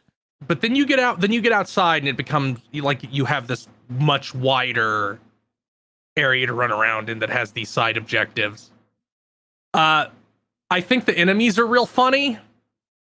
Like, the most basic enemy is a humanoid robot, but he has like a porn mustache, and they're wearing like a bodysuit because they're like mannequin style robots. They don't look realistic at all. Mm-hmm. So. But they attack by trying to punch and kick you, so they're like trying to do electric wind god fist on you. Or they'll break into like one of the fastest sprints I've seen an enemy do in a game in a while and just come at you. And then do a fucking like wrestler drop kick as soon as they're in range. You have like the world's shittiest short dodge to dodge things. Mm-hmm. It's like an 8-way dash, but it goes like 1/3 as far as the one in Doom Eternal. It sure gets you out of the way though, so I guess it's fine. something else on the 1X, that aims down the sights feels terrible, and I ended up just shooting from the hip more. Oh yeah, I never shot from. I never aim down the sights. I just shoot from the hip. Partially because I'm playing it like BioShock, which I don't think had that. BioShock 1 anyway. I do not think had aim down sights. And yeah, your hip aim is good enough if like you're fighting something that isn't far away. And it has that really shitty iron sights where it just takes up the entire screen. Yeah, it takes up the entire screen. It's like an animation that takes way too long to pull into. So, and it's iron sights. It's not like a reticle. Right. I don't know how this is still so wrong this many years after Call of Duty. Like because this is Eurojank dev. Yeah. I don't have too much more to say about it. I'm enjoying it a lot so far. Like once I got past the hump of the beginning where there's a lot of kind of bad parts. Once it gets out and just has you scavenge and shit, it's pretty fun. I got the ice power and I like freezing guys and shattering them. Especially since it's a really good freeze power because it's on a cooldown, but you have to use it all to get it on the cooldown. So you can only use like half of it to freeze one guy, and then you can save the other half, and it'll still recharge while you're cool. Not using it. You can also do stuff like I got the upgrade to make my shock power recharge faster. So I'd freeze a guy. No, I'd shock a guy, freeze a guy, wait for my shock to recharge, then charge up the power hit on my melee weapon, hit him, and then shock him and kill him. Were you able to get any of the guns to have the special bullets? So now it's an upgrade you can buy. Yes, you get the blueprints for the cartridges that give them elemental shot a little bit later on. Yeah, because I got the cartridge, I got the upgrade, but I can't get them to connect. Like I can't figure out how to actually make my pistol shoot fireballs. So I need to figure out why that's not working. Also, probably because it has a janky Eurojank menu. I've heard this one. Yeah, Bob. If you craft the canister to add to a gun, you open up your radio menu and go down to the bottom, and there's like a sub menu in there to select that. And yeah, no, it's so weird. I have not played the game, and I have heard how to solve this problem. Yeah, like it tells you when you unlock it. Oh yeah, uses radio menu. So naturally, I select the gun that should have the power on it on the radio menu, and expect options are there. But I guess there's some certain option that's not labeled on this radio menu that does it. Yeah, that sure sounds like a game made by these developers. I really like the. Go ahead, Bob. I also got another power. Like I bought the cryo thing. I attached to one slot because you have two other power slots. So I think it's supposed to be Y up on the D-pad and L. I'll do like a different power slot. I put it on the up on the D-pad one, and it doesn't seem to work. So then I moved it over to L button, and it worked. So I don't know. I don't know how that's going to work out. Really glad we're getting to play this at launch. Definitely not a game that's going to get patched and fix the shit. I mean, it might. It's you never know with a Eastern European developer. I really like this game's like Soviet retrofuturism. Because like Fallout has the American version. Yeah. But it's really cool to see like what because I always like big games from like other countries because you don't get that kind of shit in Western games as much, or American or European, like the games from the Anglosphere, let's say. Sure. So I'm really enjoying all of that. It does a thing that I think most games should just do forever, where if you put your cursor over like a environmental asset that has a foreign language on it, it just translates it for you. Yeah. Neat.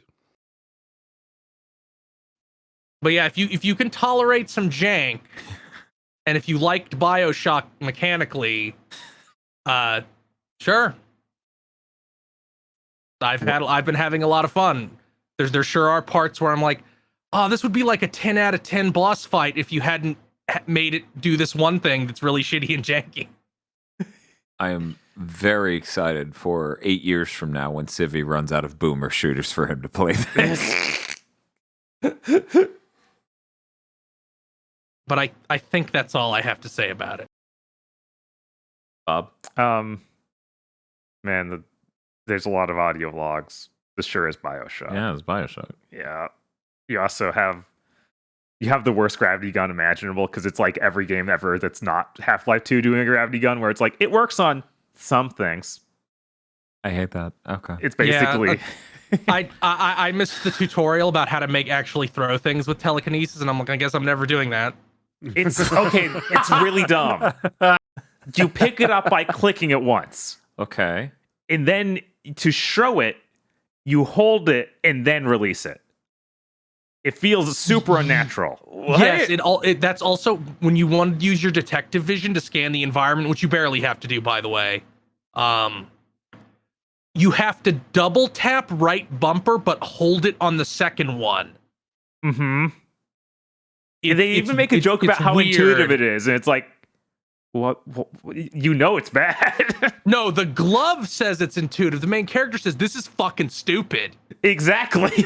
Like they know it is terrible.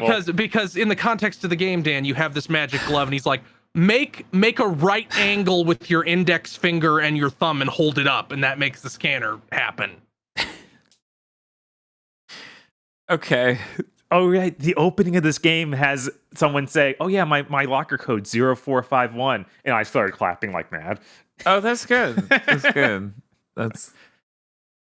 I'm glad that chat got that burned into your brain now through us playing enough games where that was not the number. Anything else, Bob? No. Okay. I'm excited to try on the Series X, but I hope my save transfer is okay. We'll see. Did you play anything else you want to talk about, or can we move on? I'm good. You Chris? Aggro, did you play anything else? I mean, the only other thing I played was a little more Metroid Prime, and It's good. so it's really good, except for the part where I go all the way down to the bottom of the crashed frigate before it tells me that I need the gravity suit to get into the crashed frigate. Oh, we did that too. And then I have to climb back up around those fucking enemies that are invincible until you get close to them, and then they start sucking you in while you're on tiny platforms underwater, so you fall off and hit the bottom, and then you have to go back up, and you're in that fucking thing for like a half an hour. Yeah. That's I guess an intended experience. Does that mean you got to try the phase-on mines? No, I think that's next. Okay. For him. All right. Yeah, no, I got to do the frigate first. I went and got the gravity suit, which I do have to say, Bob, you said when you guys played through Prime, you had to go get like all 12 of those artifacts at the end of the game. Yeah. I've got like 5 of them. That's good. Okay. That's good. Apparently you can get to some of them. Yeah, you can get to some of them. It's just a lot of them, literally the scanner doesn't work on. So you need to sort of know. Oh, yeah. No, I went around every time I got a power up. I'm like, aha, I know which 3 rooms I need this in. Oh, this is not the way forward. God damn it. You just keep ending up at the places you thought was forward. It's like, oh, end game collectible I need. On the one hand, I'm like, man, I wish I had the grapple beam. On the other hand, I'm like, man, the longer I don't have the grapple beam, the more I feel like getting it's going to be the start of a pain in my ass. Yeah, that's fair. When I came back into town, I think you said that Eric had, in fact, he was like, yeah, the phase-on mines fucking suck. Yeah, yes, he was also just like, this is unexcusable. Yeah, okay, that's great that everyone on planet Earth agrees. Look forward to the phase-on mines, Aggro. Looking forward to it. Chris, did you have anything else you played? He says, pretending he doesn't know what segment's next. Well, I bought Theater Rhythm on launch day and have been enjoying that. Oh, that's great. That's great. I put on my clown nose and bought the $100 premium digital deluxe. So I'm like, I'm going to buy all the DLC anyway. Okay.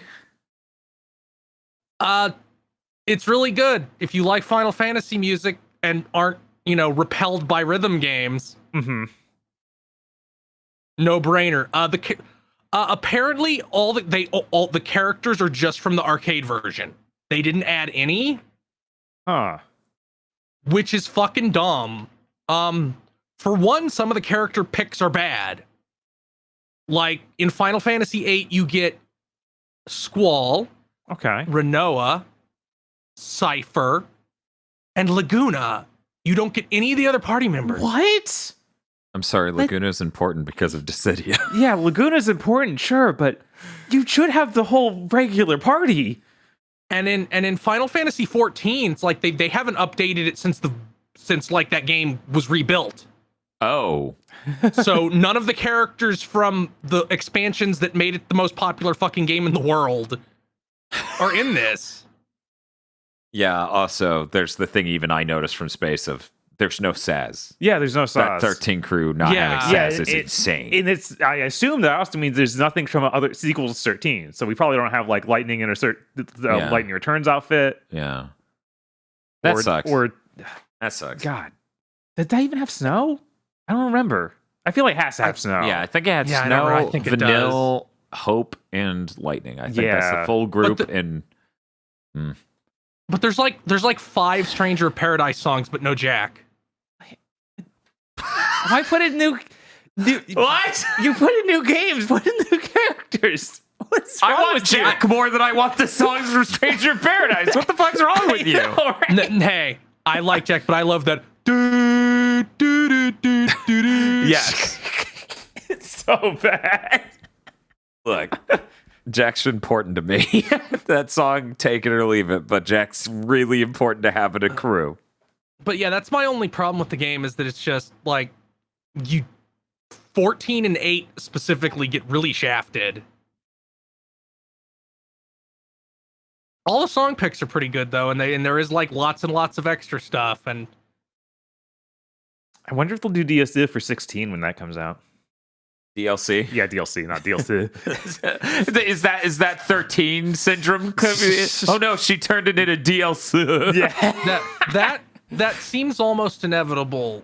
Oh yeah, another reason like the bad character picks bugs me is because like this is called Final Bar Line. It's the one that's going to be on that they can carry forward forever. It's safe to assume there isn't going to be another one anytime soon. Probably not. Yeah, and it feels like with all those, like I hear that they didn't do anything for the DLC. Like you don't get near characters or all those other like characters. Obviously make sense for all the games they show in. Like they have live songs and all that.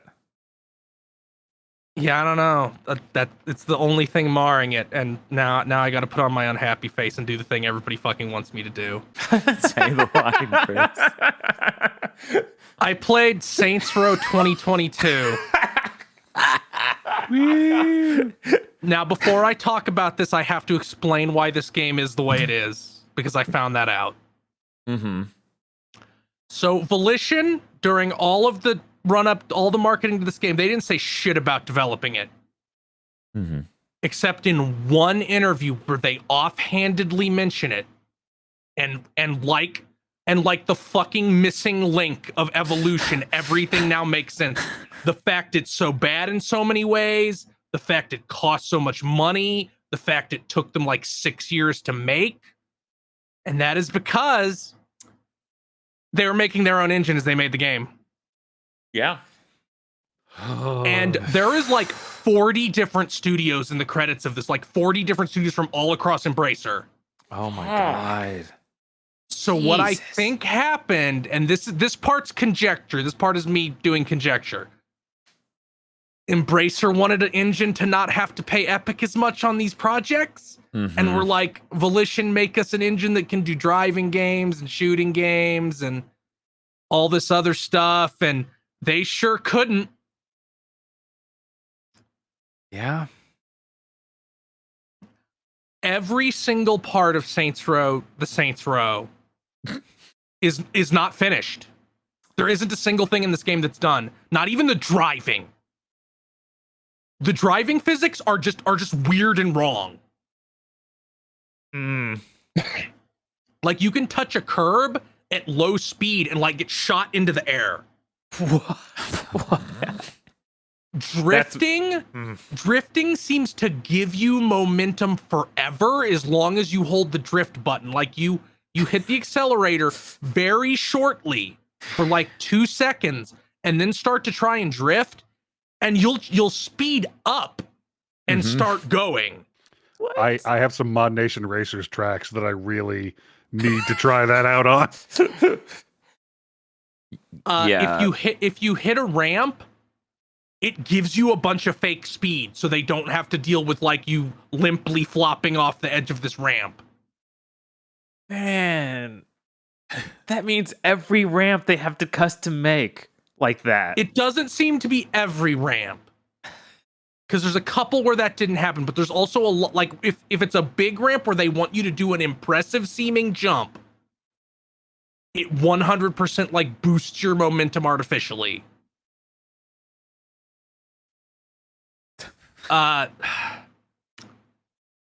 So I realized pretty early on, there's way more like story-free side activities on this map than in any other Saints Row game. Does that mean the story is really short? And the answer is yes. It's like maybe half the length of like Saints Row the third story, which was also shorter than Saints Row 2's. Man. It has something like 25 missions as opposed to like Saints Row the third's like 35 and Saints Row 2's like 45.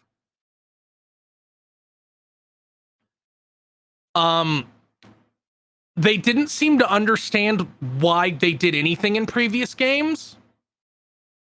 Like at all. Like it's a really embarrassing lack of understanding of the things you made. So, activities. Saints Row 2, they give you respect, which you need to do story missions, money, and they give you a reward at level when you beat level 3 and when you beat level 6. Usually it's a passive, like you can now run longer, or you now take less, like a little bit less damage. In Saints Row the third, and you could just, and there was 2 points on the map for each activity, and there was 6 levels at each point, and you could just go through them all. Like, okay, I do level 1. You hit the button to do level 2. You hit the button to do level 3. You hit the button to do level 4. You can wipe them all out. In Saints Row the third, each level was now a different node on the map that you had to travel between, which sucked. But there was at least a conceit as to why, because doing them also gave you the turf they were on. So you got passive income from it. In Saints Row, the Saints Row, they no longer give you passive income from doing them, but they're still spread out like that. Well, yeah, it adds padding to the playthrough time. Yes. There's a lot of padding in this game because it would not have cleared 8 hours if they hadn't added it. Jesus. That was the goal, 8? I beat this game. I beat this game doing like the 3-hour side quest detours in the first stream in 12 hours, and it would have been even shorter if I didn't reach the climax of the game. It says you have to do at least 2 of these criminal ventures we put into the game. You have to finish at least 2 of them.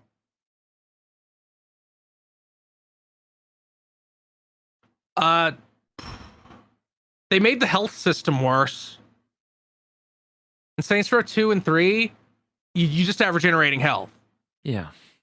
In this game, your health is segmented, and during a fight, it will regenerate up to the whatever, the most recent segment.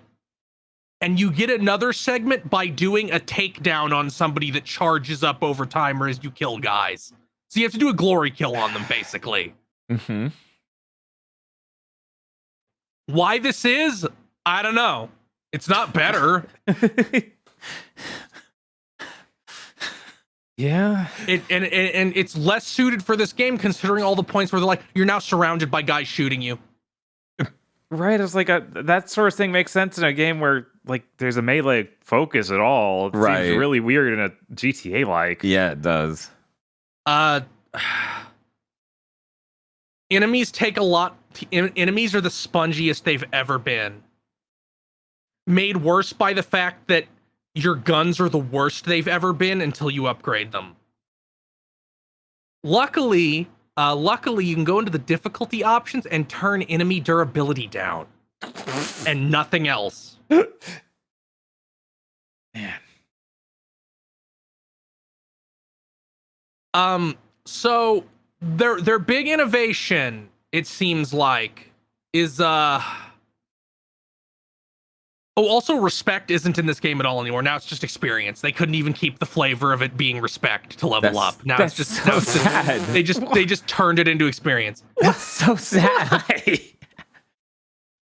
Their big additions to this game, like combat mechanically, is perks, which you get by doing combat, like obscure combat challenges.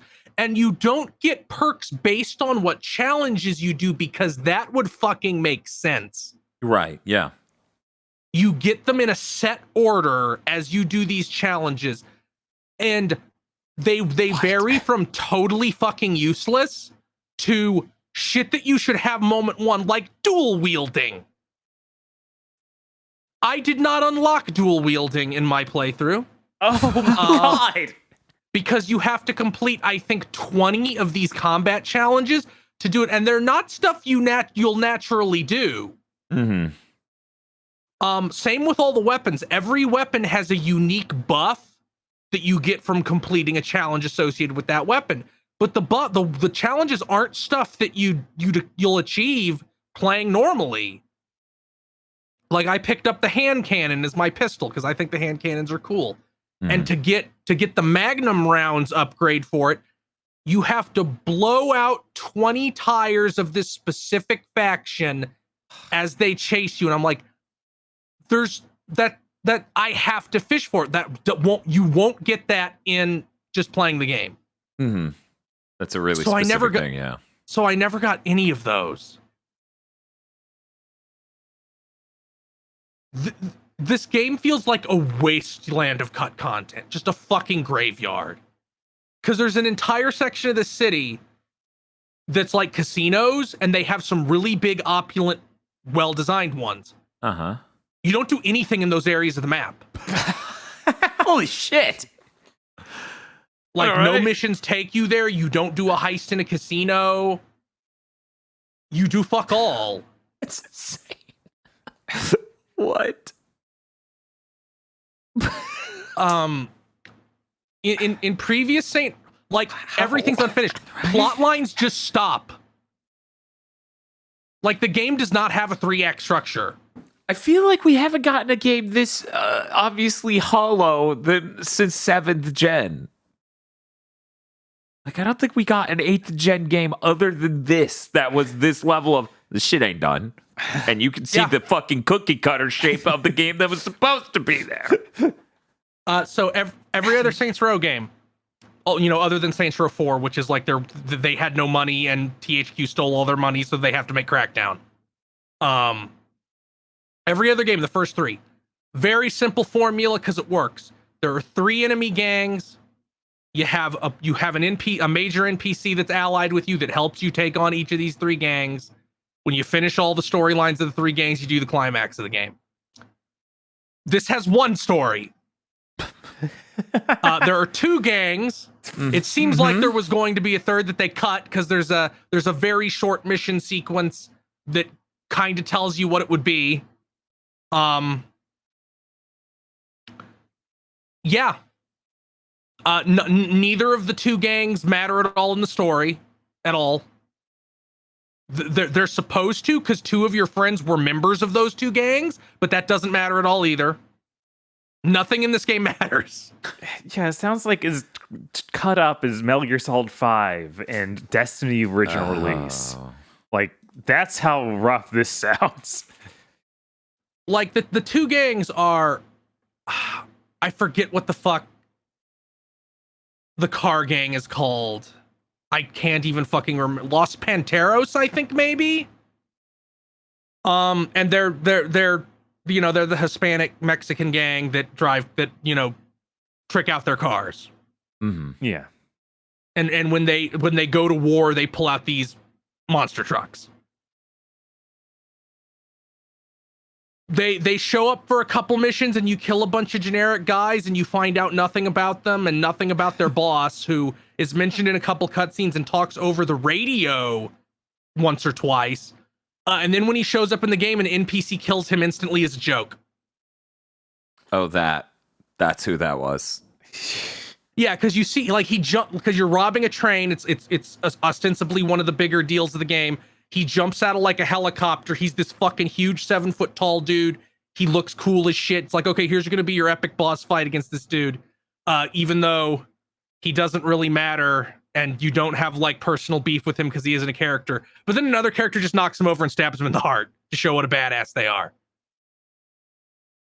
All right. Yeah.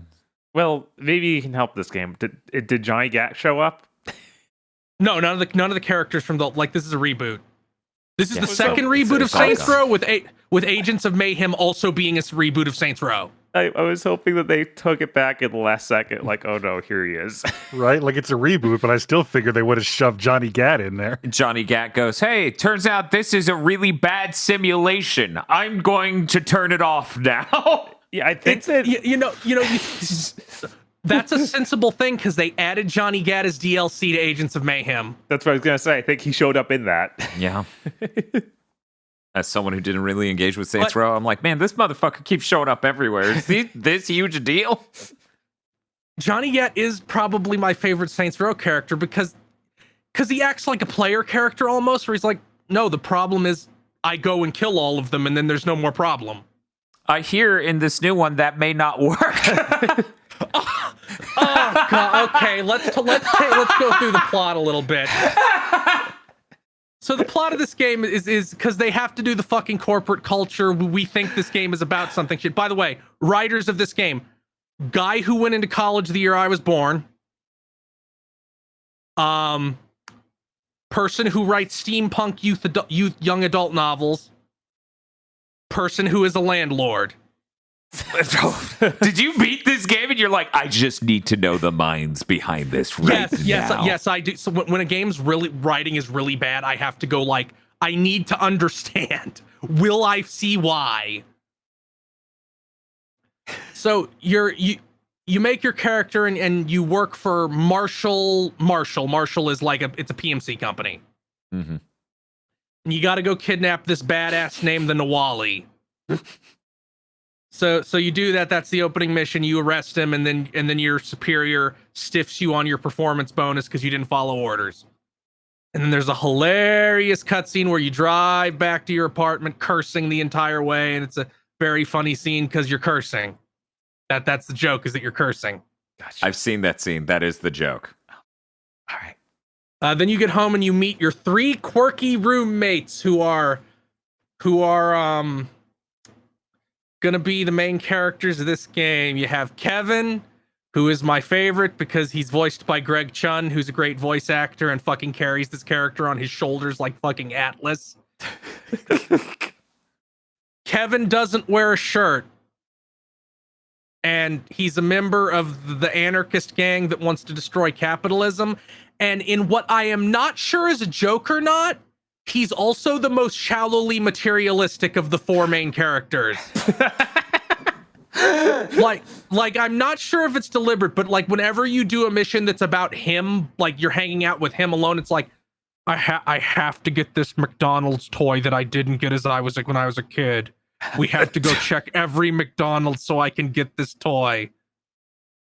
Or like someone stole my Amazon package off our doorstep. We're gonna kill everyone until we get it back.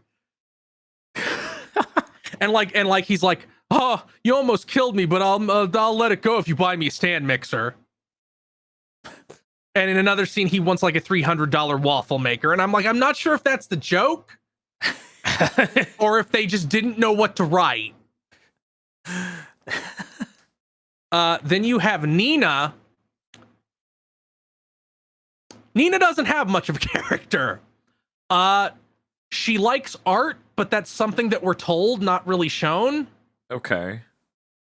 She loves her car because her mother, who died of cancer, gave it to her, and in one of her side missions, the big villain who dies instantly later pushes it off a cliff as payback for her leaving the gang.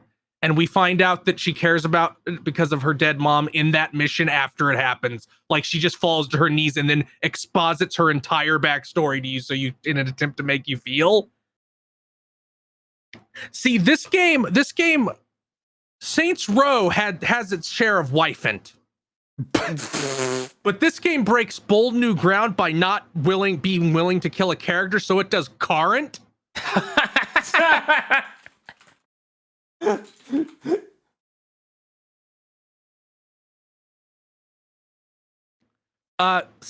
So that's another thing. That's another thing about how hollow this game is. You do 2 missions with Nina. The first one where they steal her car and destroy it, and the second where you get payback. And then that storyline just stops.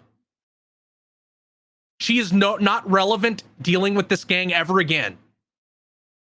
All right. And a thing this game's writing of really, I kept being reminded of Cowboy Bebop, the Netflix. No. Because it does that thing where it's like, we don't really have jokes. We just say something and then stare at you expectantly like a dog that wants the boiling water on the stove.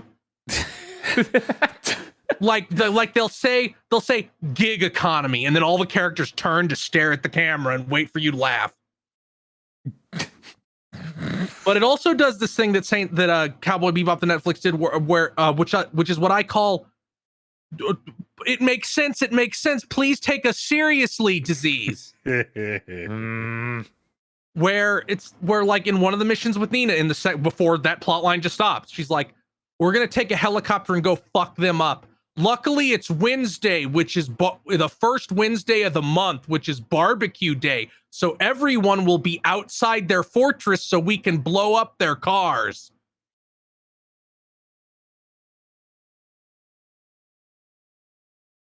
Yeah. Yeah. Well, because corporate culture, they do like a fun thing. Yeah. And then the third main character is Eli, I think is how you say it, is how they, instead of Ellie, Eli, who is black scared comedy nerd. No. He wears a bow tie and doesn't like violence and likes investing, and he listens to Sigma Male podcasts when you let him pick the radio station in the car. Oh, Cool. Awesome. This is great. This is great. By the way, turning on streamer mode turns off all music forever. That I lost it when you said that. I was like, why is it just a chasm of silence and atelier music or whatever? Yeah, I had to play JRPG music because the game doesn't have any music. It turns off every music station. Odd. And in any cutscene where there's a licensed song playing, silence. They don't pump in something royalty free. They don't do anything. What? Yeah. What? Yeah, this is insane. So you and your friends rob a payday loans place to make rent, and I'm pretty sure this mission was added later in development when they went, well, how will the player know that they're okay with crime unless we have this mission? Because you rob the payday loan place, and in the next mission you still don't have money for rent.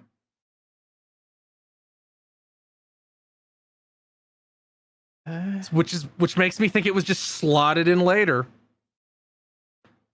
So you do a couple more missions for Marshall, and then you get fired from Marshall because you protected a member of the board instead of this ancient artifact that they were displaying in a museum that is like a book that seems important but then falls out of the story.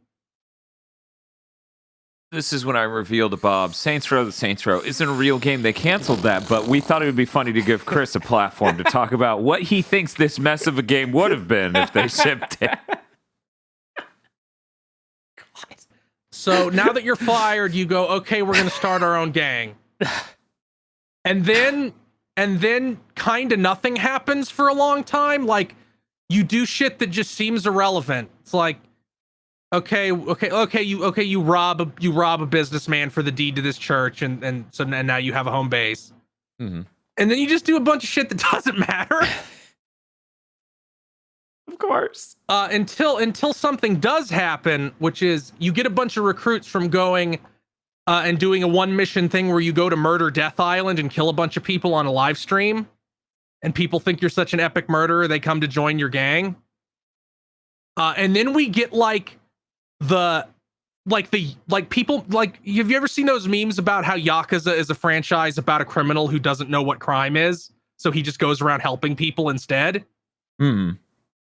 In this, it's like, man, we have all these new members of the gang. The four of us better do something big and epic so we have money to pay them.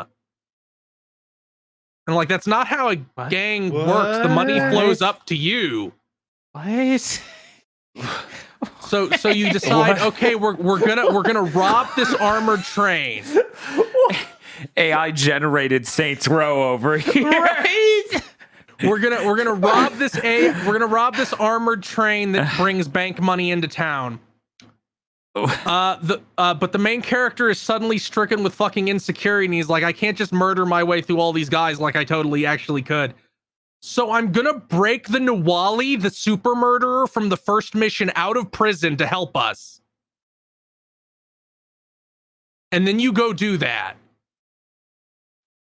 And then there's a really terrible mission where you have like a bonding exercise with the super murderer. And then you go rob the train and he doesn't actually help at all, except he kills that guy as a joke. And at the end of the mission, he brings a hover bike for you to jump on and ride away with him.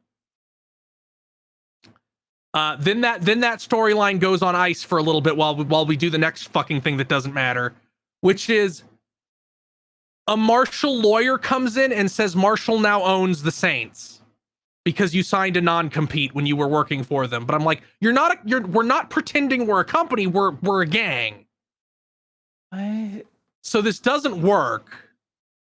This is one of those gangs that incorporated. Yeah, right. You know, one of those. One that cares about some sort of laws. And now they really got us by the nuts because they owned the Saints. What? So then you go and kill every single person in their headquarters. But as Atticus Marshall, who is ostensibly the fucking antagonist of this game, except he's in like 3 missions total. Like mocks you, like he said, when it says shit like, I have more lawyers than you have bullets. It doesn't matter. You can blow this building up and I'll just build it again. You can kill literally everybody who works for me. I'll just rehire. And everybody's like, you can't just solve this with violence, boss. You can't just solve this with violence. Surprise, you solve it with violence. You solve it by stealing one of their AI tanks and going on a rampage with it and humiliating the company, and then he gets fired, and then you shoot him in the face. He needed that last step. Yeah, that's I don't know. That ending sounds pretty strong there. And then we get the actual fucking climax. I'm gonna say before we get to the end of the climax of the story, because I'll stop talking about this fucking game after that point. Another addition they added to this game's combat is flow, which are pips that let you do super moves. Except one, it's broken in your favor. So I almost always had it, even if I spammed these moves. 2, every move is bad, but the first one they give you. The first move they give you, by the way, they make insane shit. This move's like throwing a frag grenade is one of the moves. You don't get grenades. What? It's like a weapon. But the first move they give you, which is the best one in the entire game, is you grab them, you shove a grenade down the ass of their pants, and then you like throw them. And if anybody else is in the range of the blast, they die instantly. Yeah, it's a really weird, like goofy looking finisher thing. Okay. Where they were almost like ragdolling through the air, almost. I get that, yeah. It's really useful because you don't have to engage with the enemies with armor at all, because it instantly kills them. It's pretty good. Yeah, this game has like armored enemies and elites because, again, maybe at some point this was supposed to be a GTA Online type thing. But at the same time, like, Volition seems to really think putting that kind of shit in their single player game is brilliant. Like, I went and read stuff they said about Agents of Mayhem, and it's like, Well, people really liked the characters in Saints Row the Third, and Saints Row 2. So we thought what people would want is having a bunch of characters you can play as, so we can't have a story that matters. Yeah, that's incredible. Oh, I'll talk about the part of the game I liked. Okay. Eli's story arc, which is every character has their own story arc. 2 other characters, it's 2 missions, but Eli gets 3. Ooh. 3 whole missions. He gets extra whipped cream. And Eli's missions, which I'm almost certain were part of a much larger storyline that were cut, featuring a 3rd gang that was cut, is everybody in the city plays this LARP that is Mad Max. Like, it's Mad Max mixed with Dune. So he's like, you're going to help us win, boss. You're going to play this game with me and help me win. And it's a lot of fun. They give you unique weapons. When you kill enemies with them, they don't actually die. They fall to their knees and like pantomime like their last breath and performatively flop over. All the cars have like cardboard stuff attached to them to look more like Mad Max. They made multiple unique takedown animations where like the boss pretends to rip out someone's heart and they go along with it, or like pretends to machine gun punch them and they go along with it. And I'm like, this is pretty charming. And it ends with a pretty fun thing where your coworker from the company, who I wish had been a major character, I kind of liked her. She's one of the few characters that felt like she had a personality. But you fight her and you get down her health, and then it refills and she says, "You didn't hit me." And you go, "What the fuck? Yes, I did." She's like, no, you didn't hit me. So her health, and then it happens a second time. She goes, "Nope, still didn't hit me," and it refills again. That's pretty good. Yeah, that part. And then was you really eventually good. win by saying, "Gwen, you're too much of a hard ass to not listen to the rules." And she goes, "Oh, you're right." And then it ends with a really fun scene where you're pantomiming shooting the Dust King, who is like the final boss of this game, as he holds a ketchup bottle and squirts it out and yells. And I thought that was pretty delightful. Shame it, and it had like different combat. It had different gameplay modes where you drink a quote stealth potion so you can walk around unseen by crossing your arms. Like, that's the rule of the game. You're invisible. Nobody can act you. And when you walk into the base, one of the guy goes, "What the fuck? Oh, god damn it." And then turns the other direction. It's like the closest the game got to having jokes. Yeah. But then you get to the end of this game.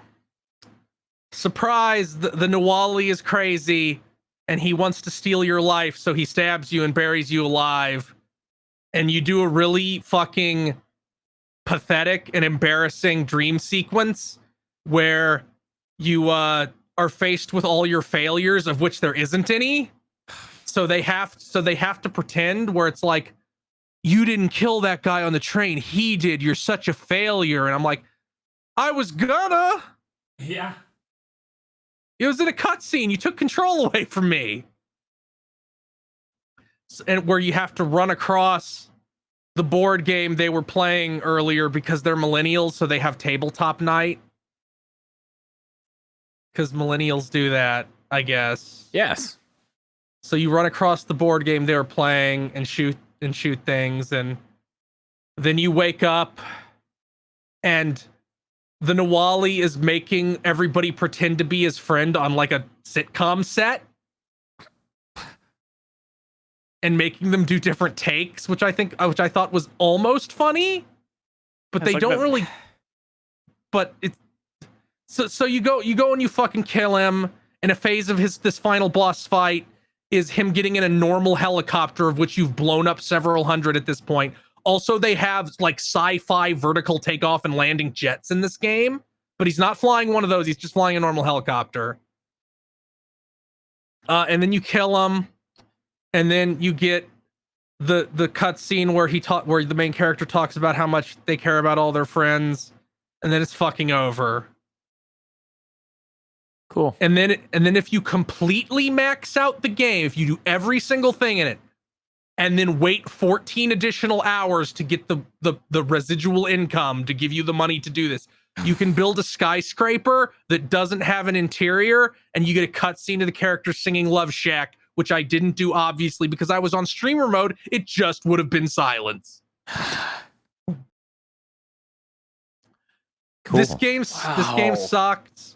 I can't even really be mad at it because it's one of those things where I'm like, I can't, like, if I was looking at the developer, I wouldn't even say, yeah, you made a piece of shit, because they just go, we know. Right, yeah. It's like, this was fucked over by leadership at every single, like, not a single thing about this game is the way they wanted it to be. Not a single thing. Oh yeah, and they hide quality of life shit behind all these fucking side activities. Like, you have to steal 10 cars for the chop shop before you get the ability to, hey, deliver one of the cars from my garage to me. So there's any oh yeah, when the main character gets into a car, it like channels their psychic force and becomes faster, more durable, and weighs a lot more. So Cool. you can get in this tiny little jalopy and like flip monster trucks with it because of the main character's protagonist force is now possessing the car. Yeah, because it's they didn't want you to actually have to deal with finding a car. It's like Burnout Revenge. You just have the heaviest car on Earth going the fastest, the most indestructible. But that's it. Okay. I beat it. It sucked. There's 2 more, and I'm fucking 3 if we hit the fucking goal to force me to play Agents of Mayhem. There's 2 And- more.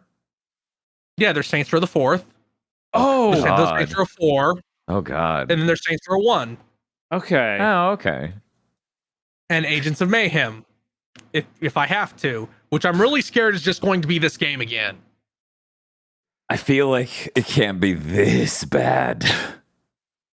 I remember renting that and being like, wow, this is insanely hollow.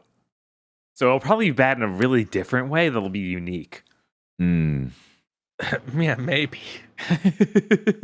Did you play anything else though? No, that was all I played. Oh shit, that means we're talking about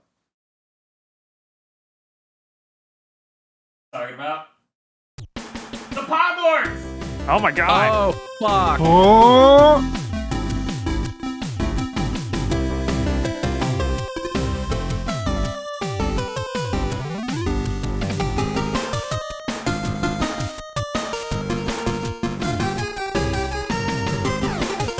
Yes, that's right.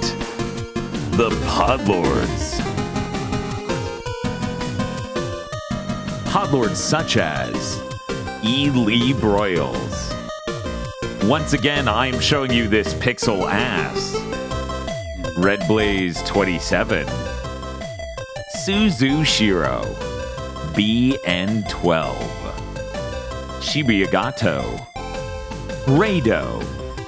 101 Shades of Wonderful Remastered. WTF Spider-Man.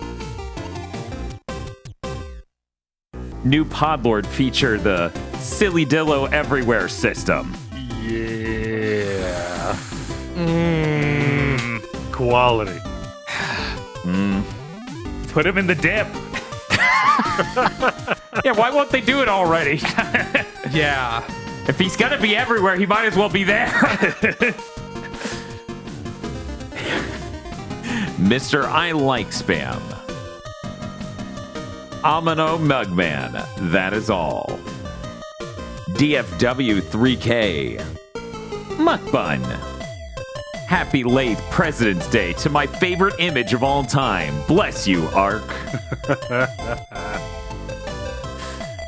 Kristen.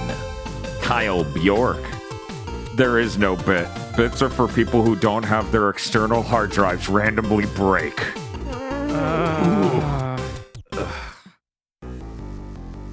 Iron Aggro.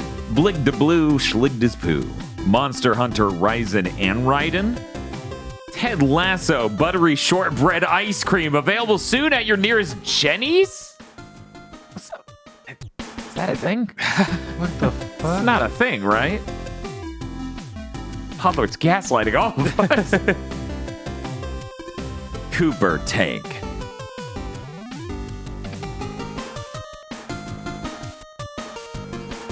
One of these days, this will not be a dream. It's not today, though. Sorry. Still stuck in the hunter's nightmare. Drinking Peepsy for a whole month to see if it reverts the chop gobbleification. I actually tried Peepsy. Yeah. The Peep Pepsi. Yeah. It's kind of just bad vanilla. What? How? All right. Because they added marshmallow flavoring to Pepsi. Indigo Sykes. Drive typecast. Dan, does Tosh know you've been feeding Saber tacos? Please don't tell my wife she'll leave me. Apple Gothic will be away in a medically enforced budget dimension. Wish me luck, y'all. Unrelated picture of a woodcock. Good luck. Good bird. Good luck. Me, when I get PSVR 2. I swear to God, this motherfucker needs to stop showing up everywhere.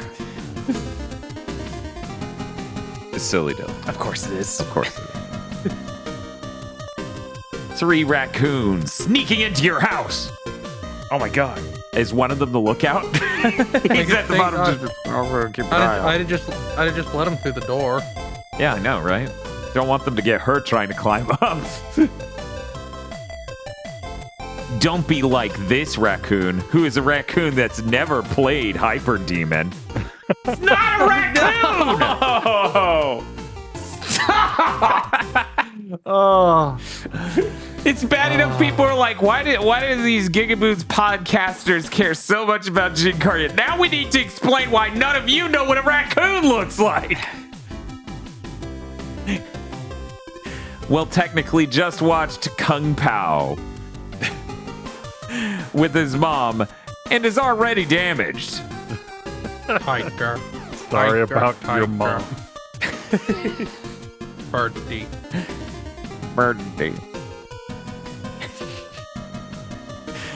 20 plus hours of theatrhythm later. Ugh. Ugh. Maybe I shouldn't buy it. Like a Dragon Ishin is one of the video games of all time. What am I looking at? Well, there's just power cards you can use. All right. Sarlene. Timothy Pfister found a secret character in the new theatrhythm, but he can only be used when playing Final Fantasy IV's theme of love. Oh, God, that's vile. This is so good. God.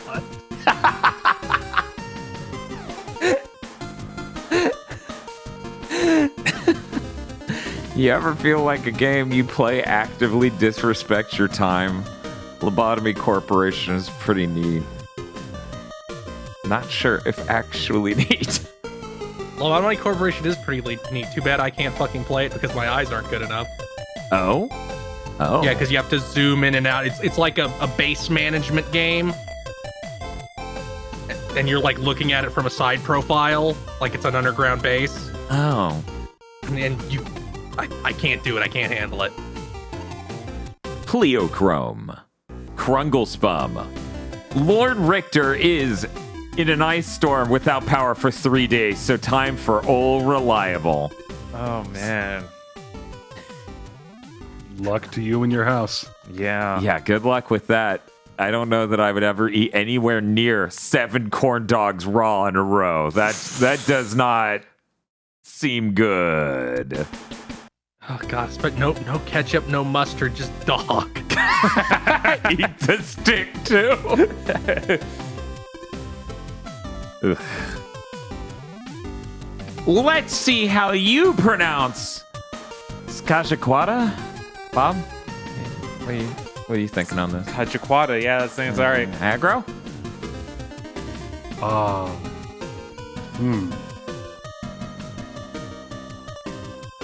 Yeah, no, that's I can't think of a better way to Skajaquata? Skahaquada? Secum on Skajaquada, secum on Skajaquada. I hope we pass the test. A Western game with color, personality, and decent character design. Go play Paradise Killer. And There Is No War in Astacasia School of Technology. There's also no way to read this image. Thank you very much to our Podboards. Thank you, Podlords. Thank you, Pod Podboards! Lords. Thank you, Podboards. I'm looping back to the beginning. And if you'd like to become a podlord, you can go to our Patreon at patreon.com/gbpodcasts for as little as $5 a month. You get access to many benefits, such as early access to Chugging, Bleach, and Pokemon Go to the Movies, our 2 anime review podcasts. Where we're going to review 5 or more episodes of Bleach and a Pokemon movie every month, and both those shows will keep going till we're all dead.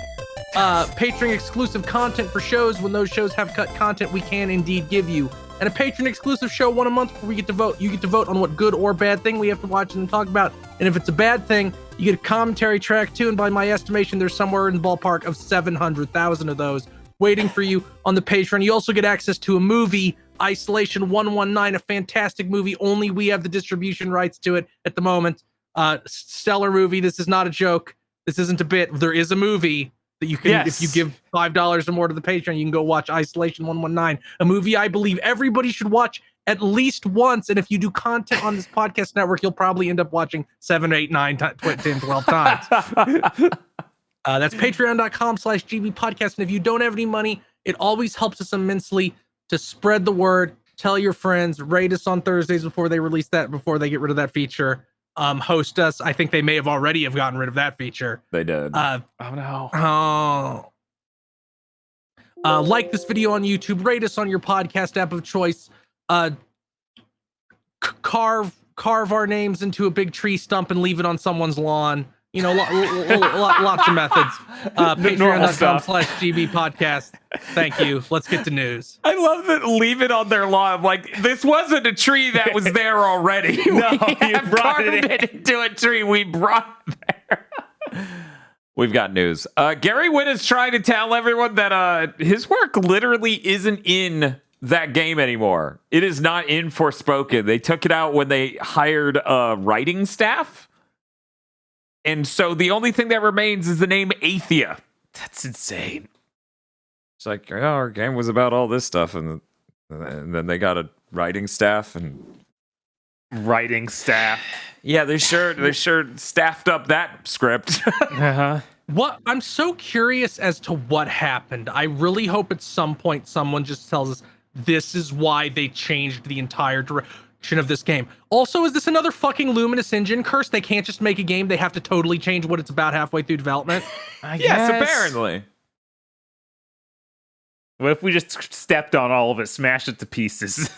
Is that fine? We can do that halfway through development, right? Yeah. Maybe it was a Final Fantasy game at some point, and when they decided it shouldn't be, they threw out everything. Maybe. But I really don't know. It's like such an irrational thing to do after hiring notable writers. Right. Yeah. Well, it sounds like Amy Hennig came after Gary Witt, so Amy Hennig may have spearheaded the rewrite that was then mostly handled by the 2 other writers. Maybe. It also sounded like there was a member of the development team in the room who helped with the rewrite or whatever. You know what else happened during Big Think? What's that? Mortal Kombat 12 is coming out this year, and that came out during a fiscal cull. Oh my god, what? Sure. Right? Yup. Yeah. All right. What the fuck's that about? I guess We had a Evo's tweet coming last week where Ed Boon's like, I pray that people stop asking me for Mortal Kombat 12, Todd for Skyrim 2. Yeah, that's what it was yesterday, I think. Yeah. Because it was his What birthday. a troll. Ed Boon's such a fucking troll. Yeah. Yeah. Announces course. it during a fiscal call. Jesus Christ. Anyways, I look forward to getting to hear anything about that Yeah. at some point. We're going to Chris. Hey, Chris, what news you got? Yes. Okay. I only got a couple things. So, Angry Birds was delisted from sale because Rovio, the owner, wanted people to play a new one that was stuffed with microtransactions. So many people wanted it back that they reintroduced it as a paid game. Mm-hmm. despite being wildly successful, Rovio decided that people giving them money to have a game they could just play was dragging down their shitty microtransaction version, so they have now delisted the paid version, explicitly citing in their press release, "We are doing this because y'all ain't spending enough money on microtransactions." Who makes that press release? Yeah, how did that happen? Also, looking this up and seeing they have like 4 other Angry Bird games are running at once, and like, oh, I wonder why none of these are working. It's a real mystery. So yeah, that's insane.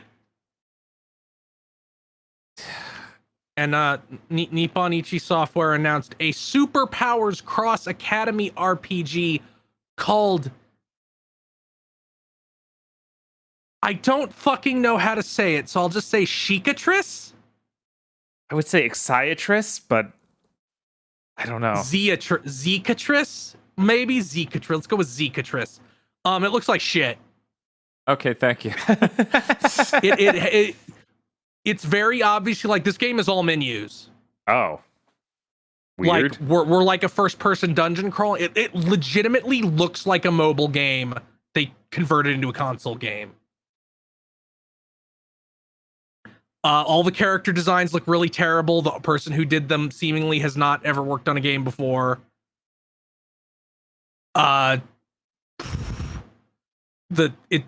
It has really sick looking box art that I'm gonna guess is just a complete lie, and there's nothing like that in the actual game at all.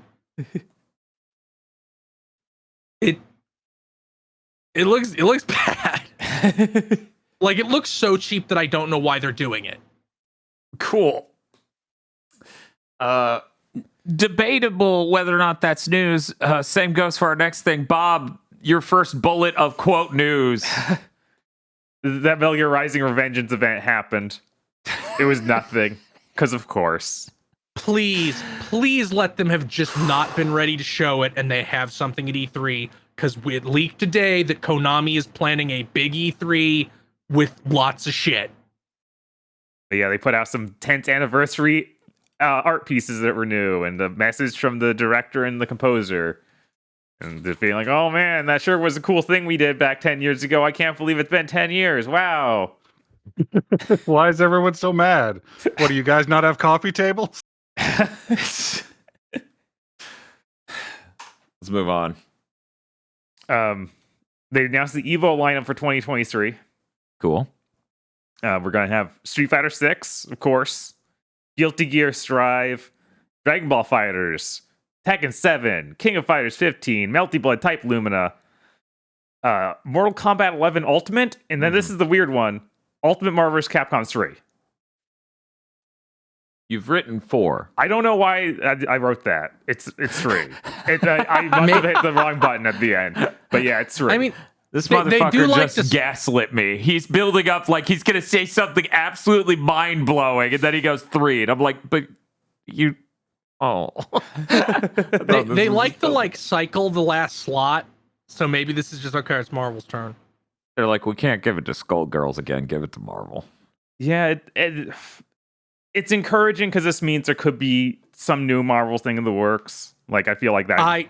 After learning how Infinite went, like, unless everybody at Disney in charge of that shit was fired, I don't want it. I know, right? Because you read it and it's like, Capcom characters can't beat a Marvel character in a fight in a cutscene.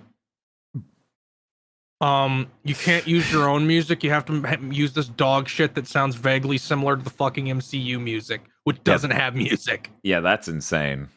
Yeah, if everyone's changed out over there, then I could see a good one happening, but I kind of doubt it. It seems that Disney's really heavy-handed with this shit. With Marvel specifically. Like, a lot of that shit from the Avengers game seems like it came from them. Changing how Peter Parker looked in the Sony Spider-Man almost assuredly came from them.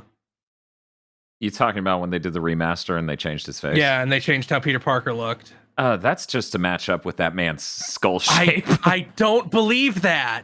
He looks so much like Tom Holland.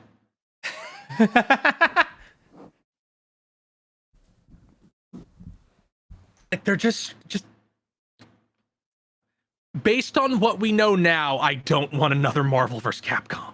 Mm-hmm. Yeah, I It'd that. just be bad again. Well, we could have a versus Capcom. Yeah. Any Hold the Marvel versus anything would be amazing. Yeah, that'd be cool. That'd They be cool.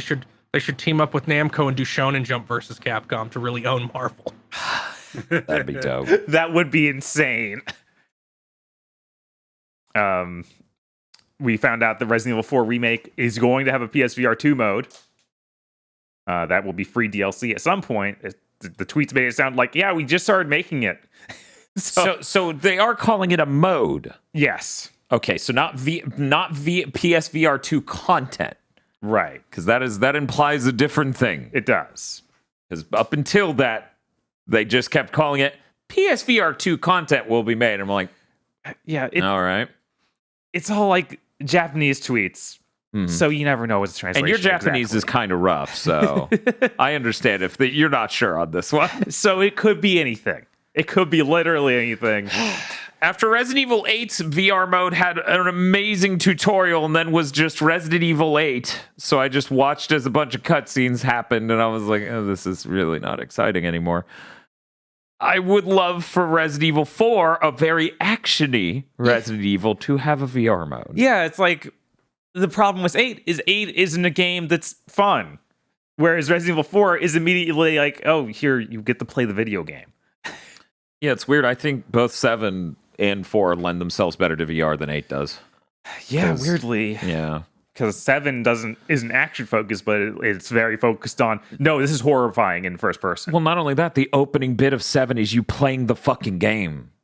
Yeah. You walk you travel through the areas, you're underwater, you're underground. Mm-hmm. Yeah. It's not, we're going to show you a bunch of cutscenes to get you to the game. Yeah, I feel like 7's pretty good for VR, but I'm okay with that. Never getting a PSVR 2 version, but I really need this PSVR 2 stuff for Resident Evil 4 to be the game. And Yeah. not just some weird thing. Right. That'd be great. Yeah. What's next? Assault Suit Vulcan Declassifies was announced for Switch. This is a port, like, retranslation and stuff of Cybernator was what Yeah. it was called in the West for Super Nintendo. Yes, I played Cybernator. So now it's uncensored, retranslated. They're even translating like an 80-page Japanese guidebook that was released with the original game. Oh, that's cool. And they have some new artwork from the artist Satoshi Urushihara, who did Ground Lancer. Oh, okay. That makes a lot of sense. Okay. All right. Got it. And then was previously unreleased production artwork. So that's cool. That should be neat. That it's like this SNES mech game. Look pretty neat. yeah, no, that game's cool. Yeah, I'm pretty sure I played sequels to it, but I never played this first one. Really? Yeah, because they did like, I think the PS3 had downloadable games that were sequeled. Yes. Yeah, and I played that. Those were the Lanos or Vulcan series. Yeah.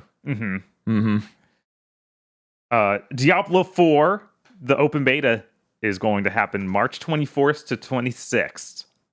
That's for everybody. If you want early access, that's March 17th to 19th, and you have to pre-order the game. No. Yeah, don't pre-order digitally. I think you can pre-order it physically and still get this. I'm not sure though.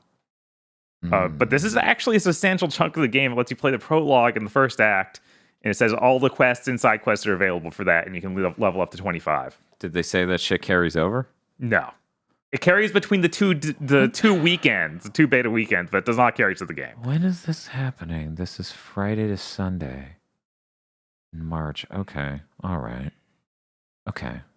Got it. You can level to 25. Yep. Yeah, I am buying Diablo 4 regardless of how bad it looks. That's just who I am. I'm interested in trying this and seeing if it's safe. I hope if it's they get, good. Yeah, if they got what made Diablo good, because I know this has been such a troubled development cycle for this thing. Mm-hmm. Everything that has come out that is in the game seemed solid, but everything about the development of the game seems not solid. Right. So this will be pretty telling, I think. At least give us some foundation for what to expect. All right. I've got a lot of Firaxis games news. Firaxis, yeah. Firaxis. Buttered stuff. So the studio head, Steve Martin. I didn't realize Steve Martin headed a studio. Not that Steve Martin. Oh, okay. He's been there for 25 years. He's leaving. Yeah, this sucks. Being replaced by their current COO, Heather Hazen. Hazen. I've never heard of that last name. That's interesting. Yeah, she apparently joined in 2020. That's like 25 years. Mm-hmm. Except it's 3. Less than, most likely. She previously worked as a producer on Fortnite.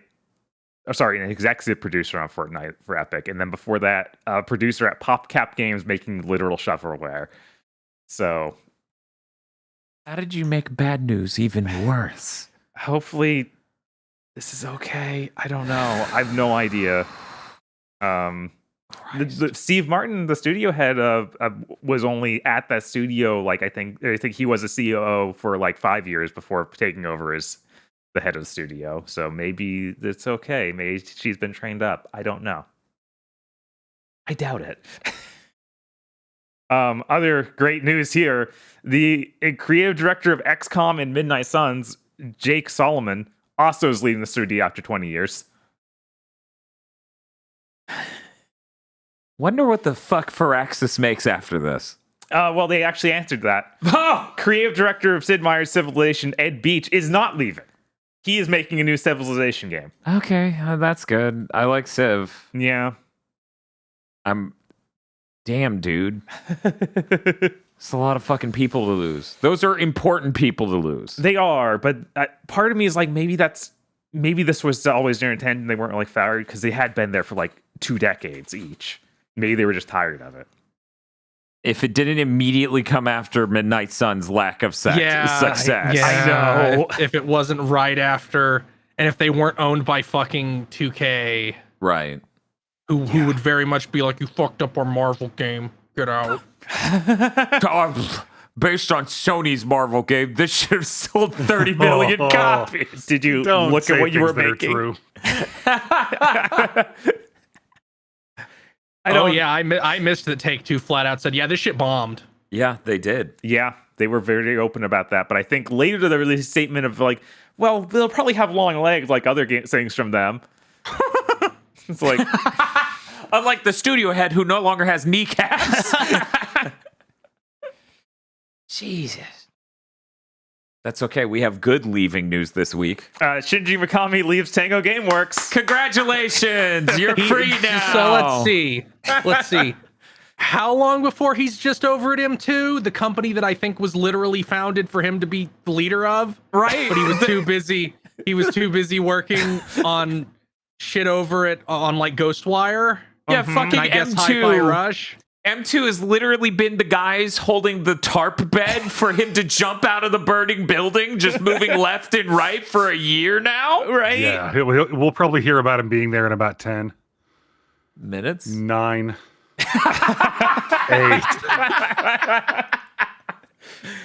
Come on, God Hand 2. You can literally watch the behind the scenes for Ghostwire and just hear that man just talk about, yeah, I really want to be in a creative position again, and I'm stuck here running a studio, and it's just like, this man literally made his own hell. I wonder how much of his podcast is that, because he have like Kojima has his own podcast where he interviews people. I wonder if there's an English version, because there's an English version of the Kojima one, I'm pretty sure. So right, and I think there's one like this for Harada as well, and I think that also has an English version. Man. Yeah, I love Mikami. Mikami's so great. I want him to be in a creative position again and feel enabled as a creator. Yeah, because I bet if they did let him work on something creatively again, at Bethesda, it'd have to be a horror game. I feel like that's it'd have to be a horror game. Then they wouldn't market it, and then they'd go, "Why didn't it do good?" Yes, they stare at their feet like, "What's happening?" They shoot it to death, and then they poke it with the stick and say, "Come on, do something." All right, moving on. They announced Richter mode will be in Dead Cells Castlevania DLC. So you get to play as Richter in a certain thing. It sounds like a single stage you can find and play as Richter, so I don't know exactly how much game there is to do like that, but it looked cool. Well, that's neat. That's neat, at least. That you get like this cool bespoke content to play as Richter. And the last thing I got is Call of Duty rumors from Jason Schreier. Because there was a whole thing of there's not a big Call of Duty this year. It's just not happening. We're skipping a year. Puff, you wrote Jason Schneider?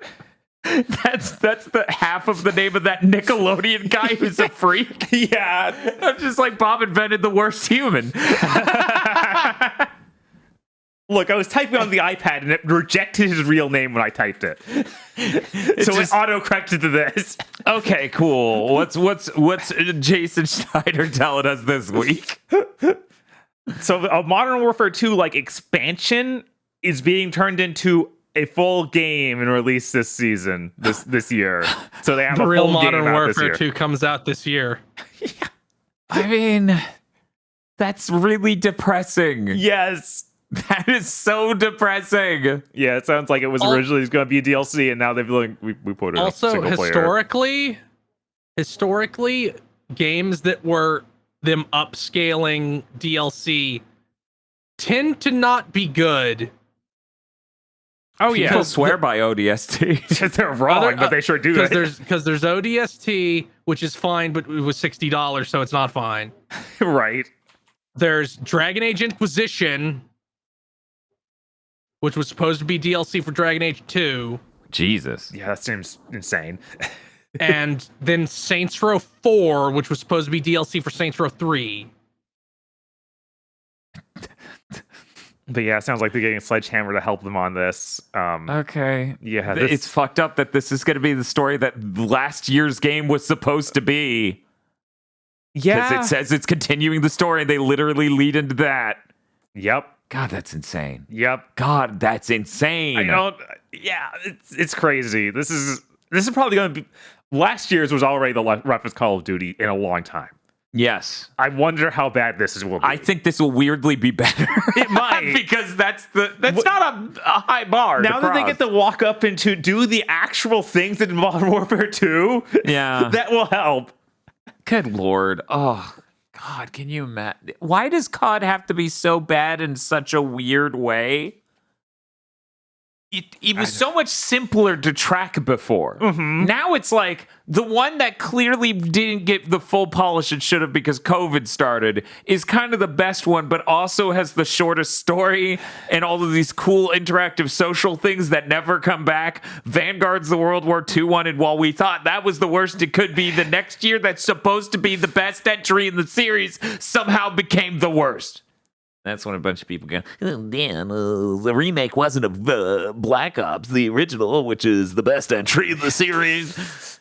And now it's going to be, and then the next year they turned the DLC into a full game and somehow it was better because Modern Warfare 2 remake is still the worst thing ever. Yeah, it's them carrying over content, what I assume meaning the multiplayer carries over, and that's upsetting because that has the worst progression system Call of Duty has ever had. Yeah, that sucks. That really sucks. But this is supposed to be a big year for Vanguard.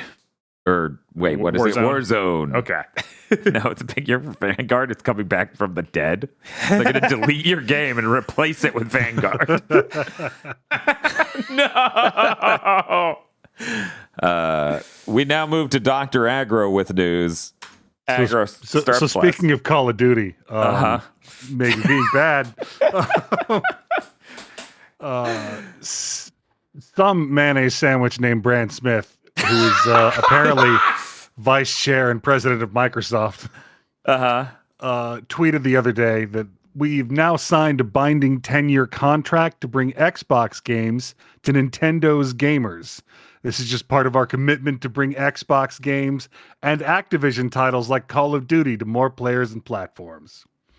So for those of you keeping score at home, he has announced that he has signed a contract with Nintendo to give them a game he doesn't own so they can put it on a system that can't fucking run it. For 10 years. So that the government will let them buy Activision. Yeah. Now you might be worrying, oh, this will ruin Call of Duty. Don't worry, because it already seems like they're going to partner up with NVIDIA and just make cloud versions of Call of Duty for Switch. Is that what? Well, I saw they were partnering with Call of Duty to presumably put Call of Duty on the GeForce streaming experience. And then Microsoft signed something with Nvidia too at the same time. And then Nvidia turned around and said, "We really think this deal should go through because they're gonna give us money to put it on the Switch." Bad. Man, that's hilariously bad. Cool. What a win for Nintendo gamers. I also love that his tweet is saying Xbox games, and then the text he actually posts under that tweet is Call of Duty only. Yes. Mhm. You know, the game owned by Xbox, right? Yeah, that one. Yeah. Also, they showed a fucking hilarious chart to regulators, which is like the most egregious "our dick is so small" they've done yet, where it's like Sony has 80% of the market and we only have 20%. I think one of the regulators is like, "Why are you entirely leaving out Nintendo and PC?"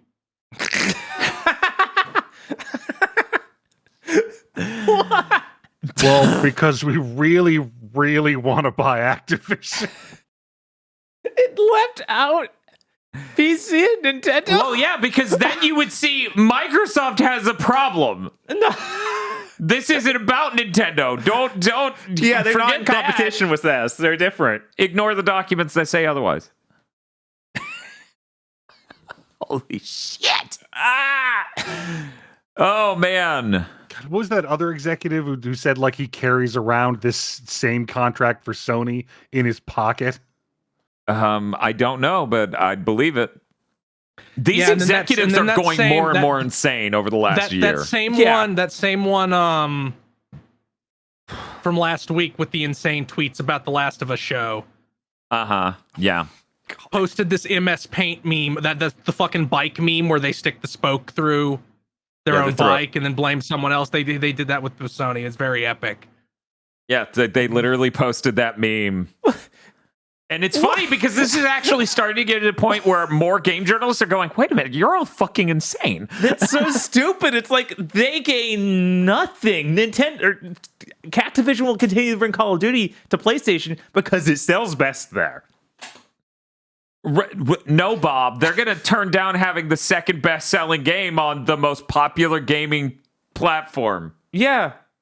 For third-party software. Why would they do that? They're going to do that because Microsoft wants them to do that. But it's also not a problem. God. It's okay. It's okay, man. Starfield's going to be great. And it's a good thing that they're not getting 80% more sales. Or actually, I guess 4 times more sales, potentially.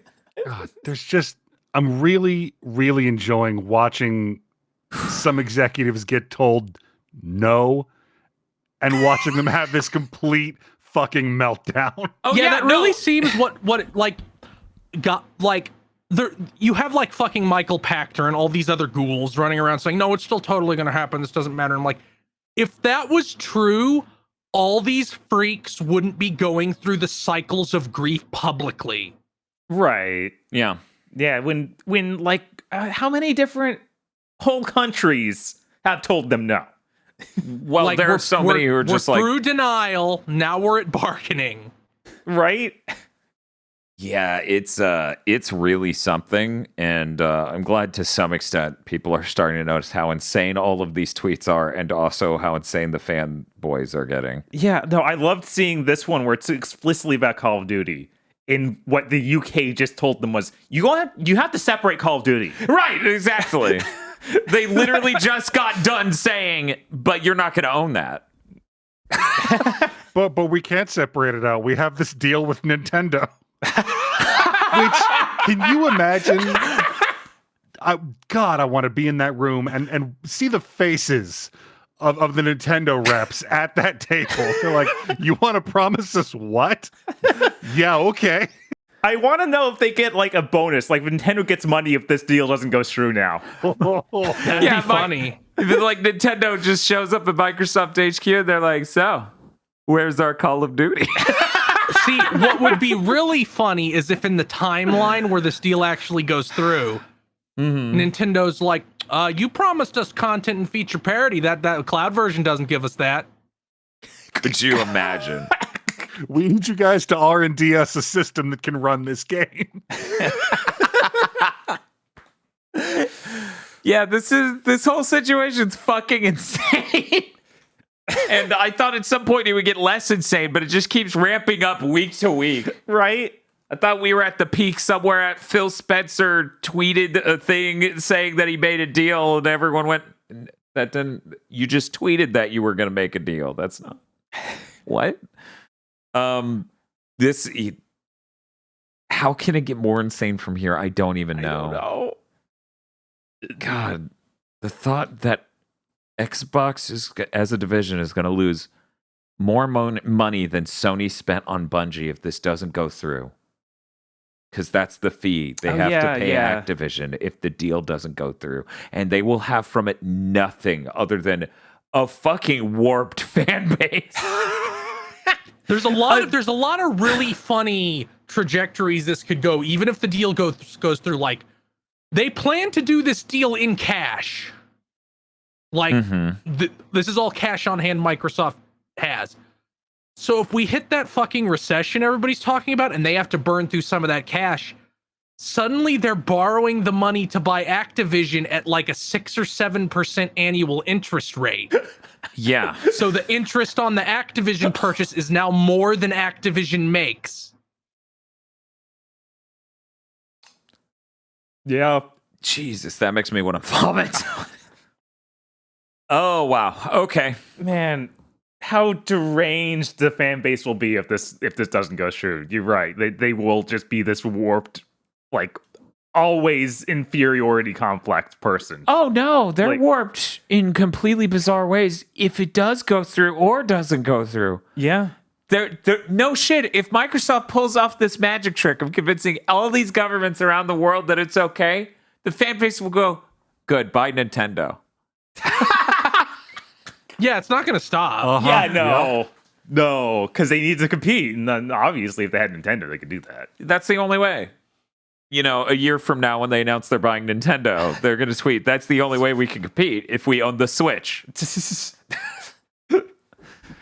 Oh my God, when does this end? Anyways, hey Aggro, we have other news. I sure hope Microsoft as a whole folds and just gets shattered to pieces. That'd be great. I mean, that would be funny, but I would like a third competitor in this market because Sony absolutely takes advantage of the lead. Yeah, they should just sell Xbox to a company that isn't incompetent. Like, let me check the list. Google, no. Meta, no.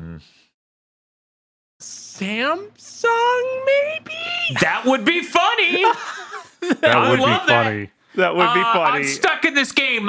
Bixby, can you look up how to beat this guy? No, don't you know text what it my would mother. be? You know what it would be? Realistically, it would be fucking Tencent. Oh, that's true. Yeah, absolutely. Yeah. It'd be 10 cent or like the Crown Prince of Saudi Arabia. Samsung would be way funnier, though. So we just stick with it. Can we? Actually, I don't know. I'm starting to think the Crown Prince of Saudi Arabia being the third contender in the video game industry would be very funny. As we're just like, your choices are a portable that can't run games, Sony's movie games, or literal Saudi Arabian princes. Reprehensible royal family, all, warmongering criminals. Some of those princes have great taste in games. That's true. That's true. Man, we get the highest budget King of Fighters ever made. Oh shit! Care to tell me what you're doing, Kyo Kusanagi? I'm finishing the fight. Can you imagine they announced King of Fighters 16 just looks like Street Fighter 6 suddenly? Yeah, that'd be good. We have cinematic trailers. Triumphant music swells. So anyway,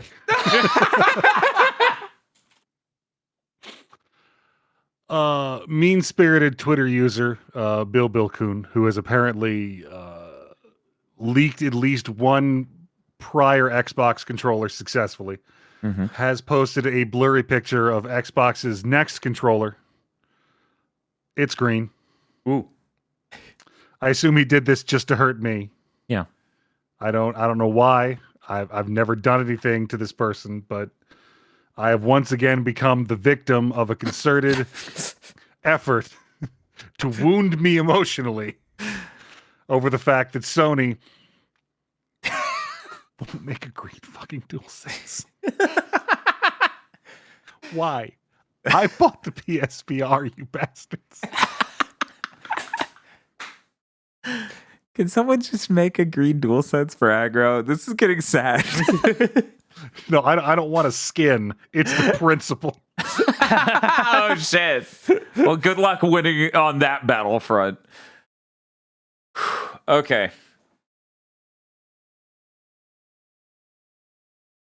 We're finally here. State of play. Whoa. A lot of things happened in the state of play. They said, for example, the word fracked. And I said, what? They're like, yeah, that's a game. And I'm like, you're making shit up. But yeah, we had a decent amount of news.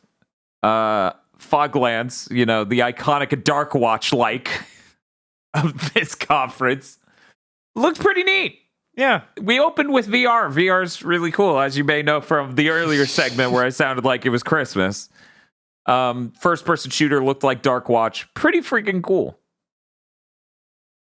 Hey, Bob. What's up? You seem excited for the next game. Could you tell me all about Green Hell VR? Yeah, this was some sort of survival crafting VR game. Great. Amazing. I'm so excited. Wow, that's awesome, man. I'm so happy for you. I'm glad you get cool stuff like that. Anyways, they also showed a game called Synapse. That looked really neat. Yeah, that's the one that was made by people made Fracked. That's not a thing.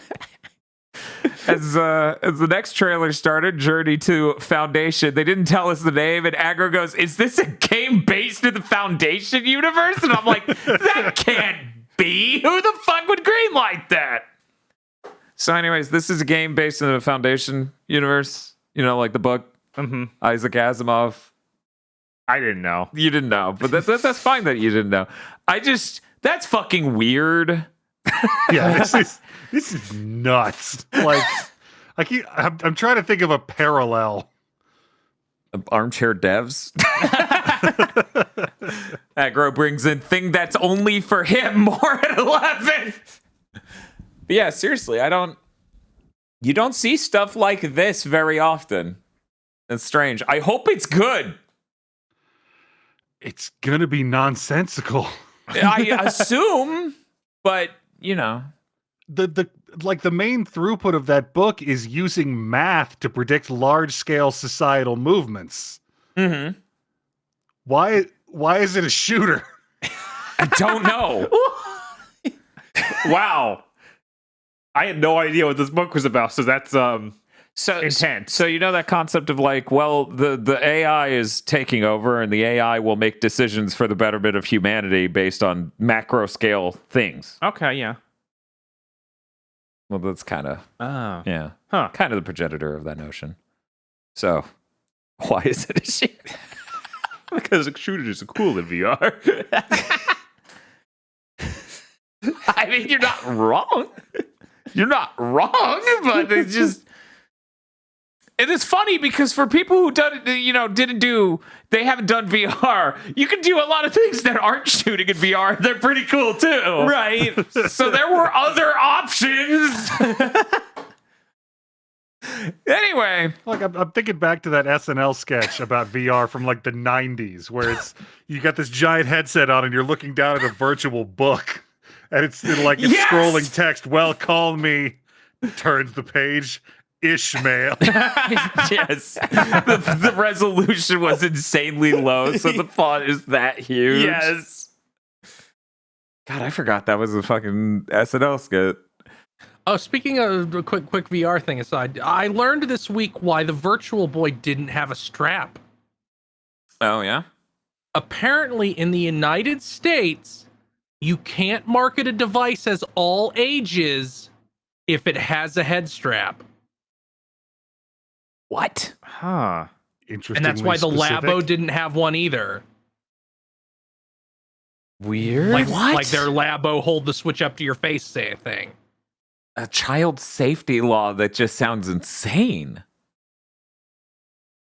Okay. All right. Before Your Eyes was pretty neat. It was this furry basically scolded me for my life, and then I had to revisit it. Yeah. And apparently it moves when you blink, which seems like it'll be disorienting real quick. I mean, I assume there are just points at which it goes, okay, now the next time you blink, we'll change it. That's what I figure. Yeah, it looked like they were pretty They should clear have button prompts on screen. Like, there's an eyeball. You look at that and blink. They should, once you beat the game, have a mode where it doesn't wait for them. Yes. It's like, oops, I beat the game, I guess. I Oh, blinked a God. lot. Jesus. Oh, I can't became even get a Ryan- whole sentence. I didn't realize how often I blink. I was Ryan McCaffrey for a second. I blinked 300 times. That's my speed run, ladies and gentlemen. Holy shit. That looked really cool. And that's coming out March 10th. So that's less than 3 weeks away. They literally just went, here's this game. Yeah. Less than 3 weeks away. That looked awesome. I actually do want to check that out.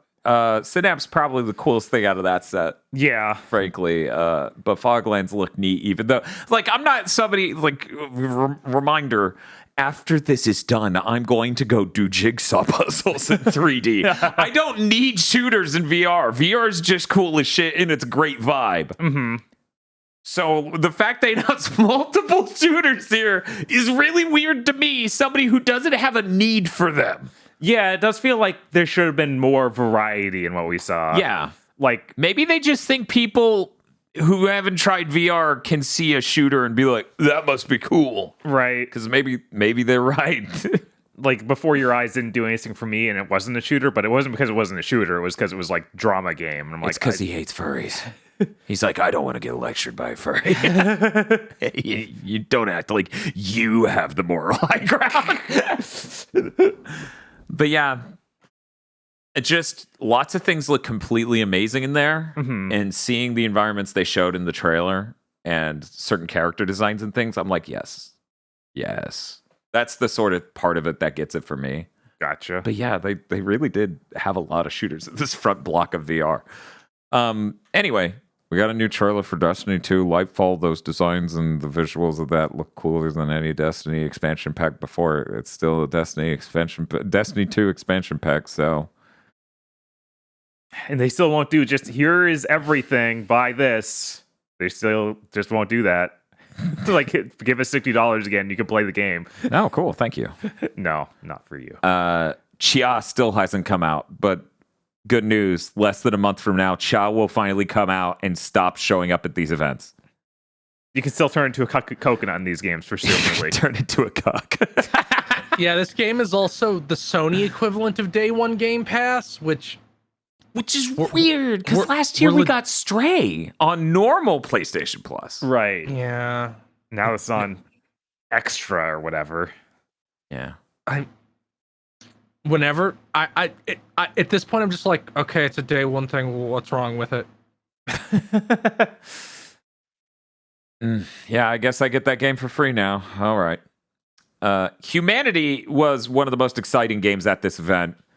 You are some sort of ghost dog that instead of yelling about equipment not being good enough, you glow with energy and bark humans in the afterlife to travel past properly to do battle with the Sith and root your way through what is a cuboid puzzle level to root them into what might be the giant human in End of Ava. Maybe. Unclear. They're giant gold humans too that also you get to root around. Yes. There's a lot of things Which going on. they call them Goldies. I noticed in the menu. I was like, that's a funny name. Very cute. And they showed level creation. Yeah, which is awesome. And they announced this was PSVR 2, so I popped even harder. I was like, oh yes, this is a day one. That's coming out May 2023. Limited time demo out today? Is that true? That's what Wario 64 said. Hot damn.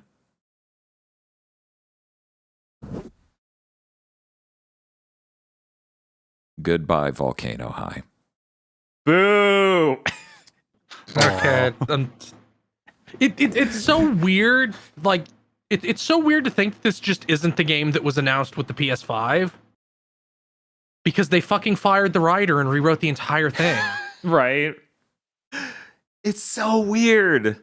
It feels like we moved past it because it just disappeared after being announced. Yeah, we never saw gameplay. A game making like a parody game of it already came out lapping it.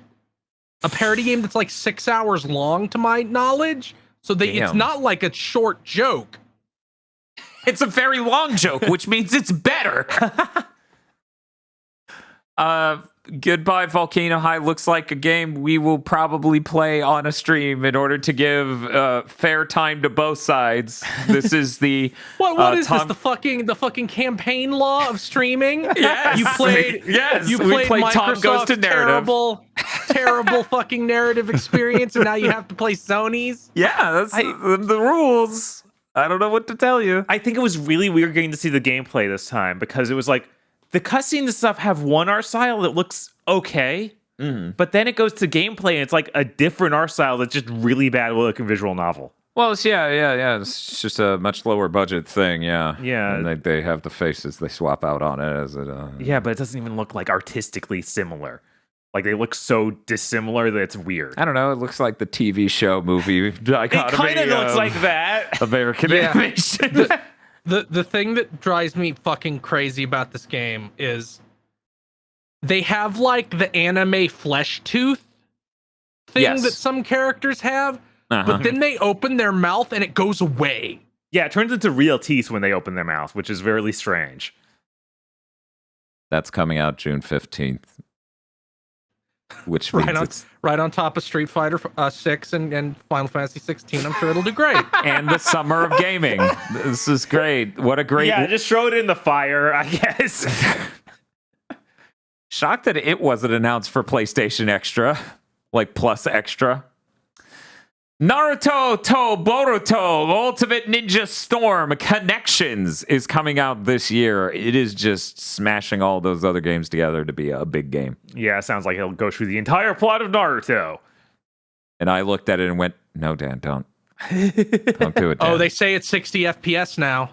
Yeah, it looked it in that trailer, which is awesome. Right? I can't. I can't. It's 2023. I'm 20 years late to this party. I feel bad that even still now, I'm like, let me change Naruto's voice to Japanese and leave everyone else in English. That voice actress they got for Naruto is just so bad. I can't. It's one of the worst English dub voices I've heard. Naruto's English voice actor is what my mother heard every time Excel spoke. Yes. So that's cool. I can't. It's 2023. I cannot get back. So what you're saying is there's a live stream. God damn it. I hope not. Baldur's Gate 3 is out August 31st. We saw a trailer. It had a cool ghost dog or a cool hellhound. It had the skull face. It's very cool. I have nothing else to say about that trailer. Maybe someone else does. All right. Wayfinder beta out next week? Closed beta, so not even that normal people can actually play it and talk about it beta. You know, I read the name and I still didn't remember the game. Yeah, this is the WoW like. It's just so WoW looking and doesn't have anything else to attach it to my brain. It's made by Digital Extremes. Is that the... Is this the thing Dark made by Sector? Digital Extremes? Yep, this is the Dark Sector thing. What? At least it's either made or published by them. They were on the title logo. Weird. Okay. Okay, they're just publishing it. Because they have more money than God. Yeah, I guess this is the fantasy thing they announced that they were working on. Yep. No, that's Soul Frame. Oh, so this is just some different thing. We got a trailer for Street Fighter 6 featuring Zangief, Lily, and Cammy. That was an awesome fucking trailer. Those designs rule. Yeah, Zangief's really good. Cammy having her Street Fighter 2 movie neck break as her super is very cool. Yeah, I couldn't believe it was the entire thing. I did not play Street Fighter growing up, so I always assumed that weird-ass move was, that must be a thing she does in the game. That's why they animated it. And I think that the new character Lily is supposed to be like the successor of T-Hawk. Oh, maybe. Yeah, her moveset looks awesome. Also, she's got a bird. Yeah, that bird is insanely well rendered. Yeah, that's one of the best looking birds in games. We also got Resident Evil 4 Remake special demo coming soon. Cool. Mercenaries is post-launch DLC for free. Did they announce that? Did they announce it's free? Uh-oh. I assume it's free, but Uh-oh. because it'd be insane to be like, yeah. Oh, give us money. they said Mercenaries was free. It was going to be free post-launch DLC. Okay. Resident Evil 4 Remake looks really goddamn good. Yeah, this trailer really did just show so much. They showed the fucking base at the end, the helicopter fight. They showed the two El Gigante in the mine. They showed the minecart segment. If there was anything they were gonna fucking cut, I thought it would have been that underground segment, but I guess they're not cutting fucking anything.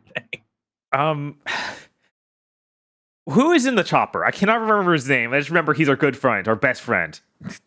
Our butt. He's our friendo. I don't remember his name for very good reason. Mike. It's Mike. Mike, there we go. Do you think that they'll be like, oh, don't worry guys, this time Mike will make it? I think they will. I think they're giving us that. I hope so. That'll be so good. What if there's like special conditions? Oh my god. Yeah. You get there fast enough in the playthrough? Oh, I hope. That would rule. That would. That would be so good. That remake looks fucking great. I'm also, so excited. A while back, they announced like there won't be any QTEs in this game. And then I'm like, that means the knife fight with Wesker's totally going to be a real fight, and yes, it is. Krauser. Yeah, he means Krauser. Not Wesker. Krauser. I mean Krauser. Yeah, it's amazing. That was the one thing I was worried about losing with the lack of QTEs. Stuff. Yeah. But I was like, well, it'll probably just be a really cool cutscene. That's better anyway. I feel like nothing is lost by losing QTEs. Yeah. Man, that I'm so excited. It's like I love Resident Evil. I love Resident Evil 2 remake, Resident Evil 3 remake, Resident Evil 4 remake.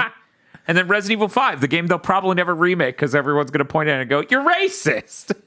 Well, they could just fucking change all of that. Like they can remake it That'd RE3 style and not have the 7-foot tall guy with the tribal mask and the spear be a major mini boss. They literally would have to patch people who chuck spears out of that game. Yeah, I they feel would like have to remove a chunk. There's that angle, and I feel like a lot of people see that is the point where Resident Evil started getting bad because it started becoming multiplayer focused. Yeah. So I feel like that'd be another reason they wouldn't remake it. But who knows? Maybe they I actually don't like think I don't think they would care that much about that angle. That means next, all they have to do is not make it multiplayer anymore. I think you give me a multiplayer co-op experience that's as good as these fucking remakes, and you have yourself like a fucking Sony first party amount of sales. Frankly, I don't trust in their ability to do that. I mean, it sold really well the first time. Resident Evil 5 sold RE4 really is well. the best game ever made. You're right. Look, even RE6 sold well. So if the logic is the next one sold, a certain amount. RE5 was also fine. I just didn't like it nearly as much as 4. No, but that's normal. No, I think RE5 is good. I think it's trashy in a few different ways that I feel like even prior Resident Evils weren't. Right. It really is that thing of like co-op was such a divisive thing for the series, and them doing these remakes was kind of like, we need to get away from what we were doing. I mean, not really, because they had the fucking Resident Evil 7 in between. So they clearly weren't even doing, like, the remakes have nothing to do with that. They're just remaking games that are not co-op. Right. So that doesn't... It's not about that. Like, even 7 feels like a reboot for the series. Like, but it's also a reboot away from what the remakes are. Yes. Yeah, it's just, we made a horror game. Unlike the others, which are more actiony in various ways. Yeah. So I don't know. None of Capcom's actions so far have made me believe they won't touch 5 because of co-op. I totally think they wouldn't do it because because there's other reasons they wouldn't touch it. Yeah. I would be totally fine with 5 and even them keeping the co-op, but all they need to do is 1, give me a fucking attaché case. Don't fuck up the inventory again. Yeah. I'd like it to be a game and not like missions you go through and you teleport to different areas so much. I mean, there are so many things about the game design that are because it's co-op. Like, that feels like a concession for co-op to work. Yeah. and make it not racist, which I think you could do. You just shift it to be more like Umbrella, like they're like weird. They're like these African PMCs instead of what they put in the game. Yeah, there's a large chunk of the game where it just be completely different. Yeah, because it's like, and then Chris Redfield and Elena? Sheva. Is Elena the Street Fighter 3 chick? Yes. Okay, there we go. Could you imagine she's doing that shit in Resident Evil 5? Man, her animations are smooth. Yeah, they're rotoscoped. Oh, and somehow. Don't make so much of your fucking damage in RE5 based on doing those melee combos. I don't know. You can only do in co-op. Oh, you mean the melee combo chains? Yeah. Okay. Yes, yeah. the melee combo chains, because the only way to do like big Soviet damage in RE5 is with those combo chains. And I'm like, I like just knifing people when they're on their ass after knocking them down. Like those combos are cool, but again, Yeah. only working co-op is bad. Yeah. No, the part where you get on a boat with Sheva and Chris and just go around to these tiny islands full of racial stereotypes, and it's like, maybe just cut that entirely. I want the boat segment, so you just have to find something else. It's just like, yeah, like Chris is saying, here's some umbrella factories out here in the swamp. Yeah. But it would be really cool to see them remake that, because they would get to do all the Wesker is just a Matrix villain stuff. And we'd get an amazing version of Chris punching boulders. Yeah, which is two very important things. Those are really iconic moments. Yeah. We keep referencing them in ways that don't even make sense. Why did that guy in Resident Evil 8 know about Chris punching those boulders? I assume the YouTube video is uploaded. Chris is a big YouTube star now. Jill's taking the video. Yes. Man, this looked good back when it went up on YouTube in 2008, but you could barely make out what's happening in the video. Anyway. Yeah, and then Jill, you could have like that prequel thing actually integrated properly into the story, and yeah, that'd be great. Cool. Yeah, no, I think there's a lot that's great about 5, and these remakes are amazing. Mm-hmm. I would love to see that. Anyway, we gotta fucking actually Suicide Squad May 26th. They showed us one trailer that seemed okay, and then another trailer that was horrible, as it just had 24 frames per second footage and a lot more than anyone needed to hear about this game, where they're like, you can fight online with your friends or foes. What about gear ranks? Tell me more. The fucking gear scores, like, why? The moment they showed that shit, I'm like, oh, there's zero possibility I buy this game. I think there's a really high chance this game will be much better than Gotham Knights, meaning it will not be a 3. Could be a 6 or a 7. I like just hearing Chris stroke out. Yeah, he's like Yeah, swallowing his like, tongue. It's gonna be a lot better than this fucking game they shouldn't have shipped.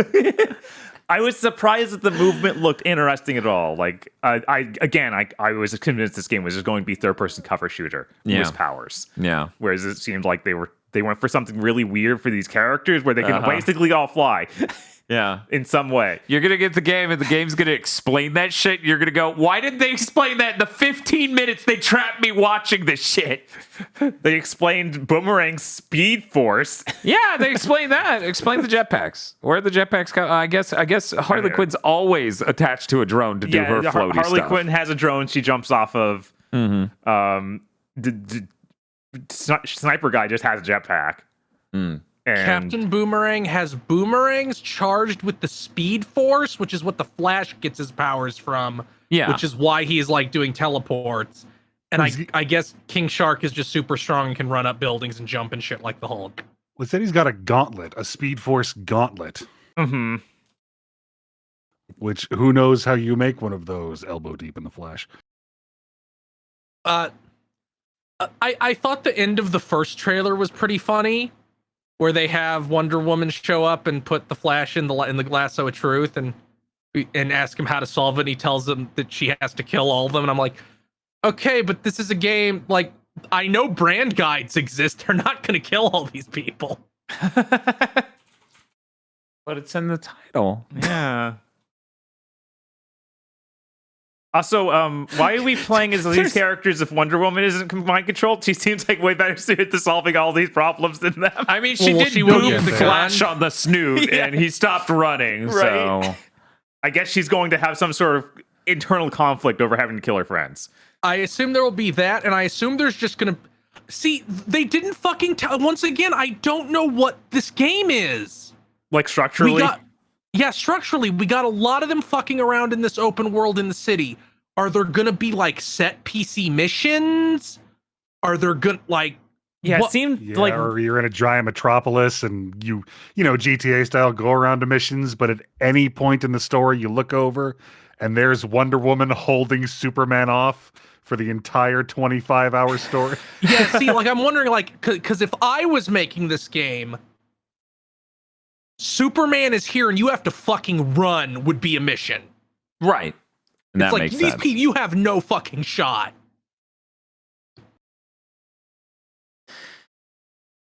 it was clear that this seemed to be a mission that was about destroying that turret, I think. Yeah, it was the I tentacle say- monsters manning these guns, and you needed to stop. Right? Yeah. So I'm guessing that's just I don't know if that's a story. I guess it'd be a story mission because this Flash thing happened right after it. Yeah.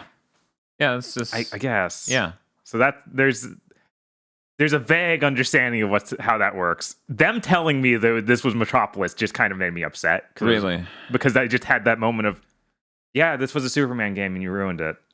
Well, I yeah, mean- everything. I guarantee that somebody's gonna get into like the files when this game comes out and be like, "Yeah, here's all the cut stuff from the Superman game. This was originally supposed to be." It just hurts. Bob, how many man bats are we going to fight in this game? Hopefully not. Chris? None. Dr. man-bat is Aggro. I mean, there's got to be at least one in there, right? That's what I'm thinking No, too. Like there one doesn't have man to be bat. at least one. They're- Why would a D tier Batman villain show up in this game? Oh yeah, exactly. They're gonna do the crossover update later, so that way Man Bat's added to the game. You get the Man Bat raid. It's, You're telling they're me gonna- you don't want to see Captain Boomerang try and fumble the difference between Batman and Man-Bat like it's a thing? that'd be pretty good. I'm gonna be real. I frankly don't want to see Captain Boomerang do much of anything. Yeah. Look, I'm just imagining He's the kind of a still, shithead. the still image they put out for the DLC that features Man Bat, and he's crossing his arms like this, and he's doing a sassy look, and then they tell you what comes with the DLC. that alone's worth it.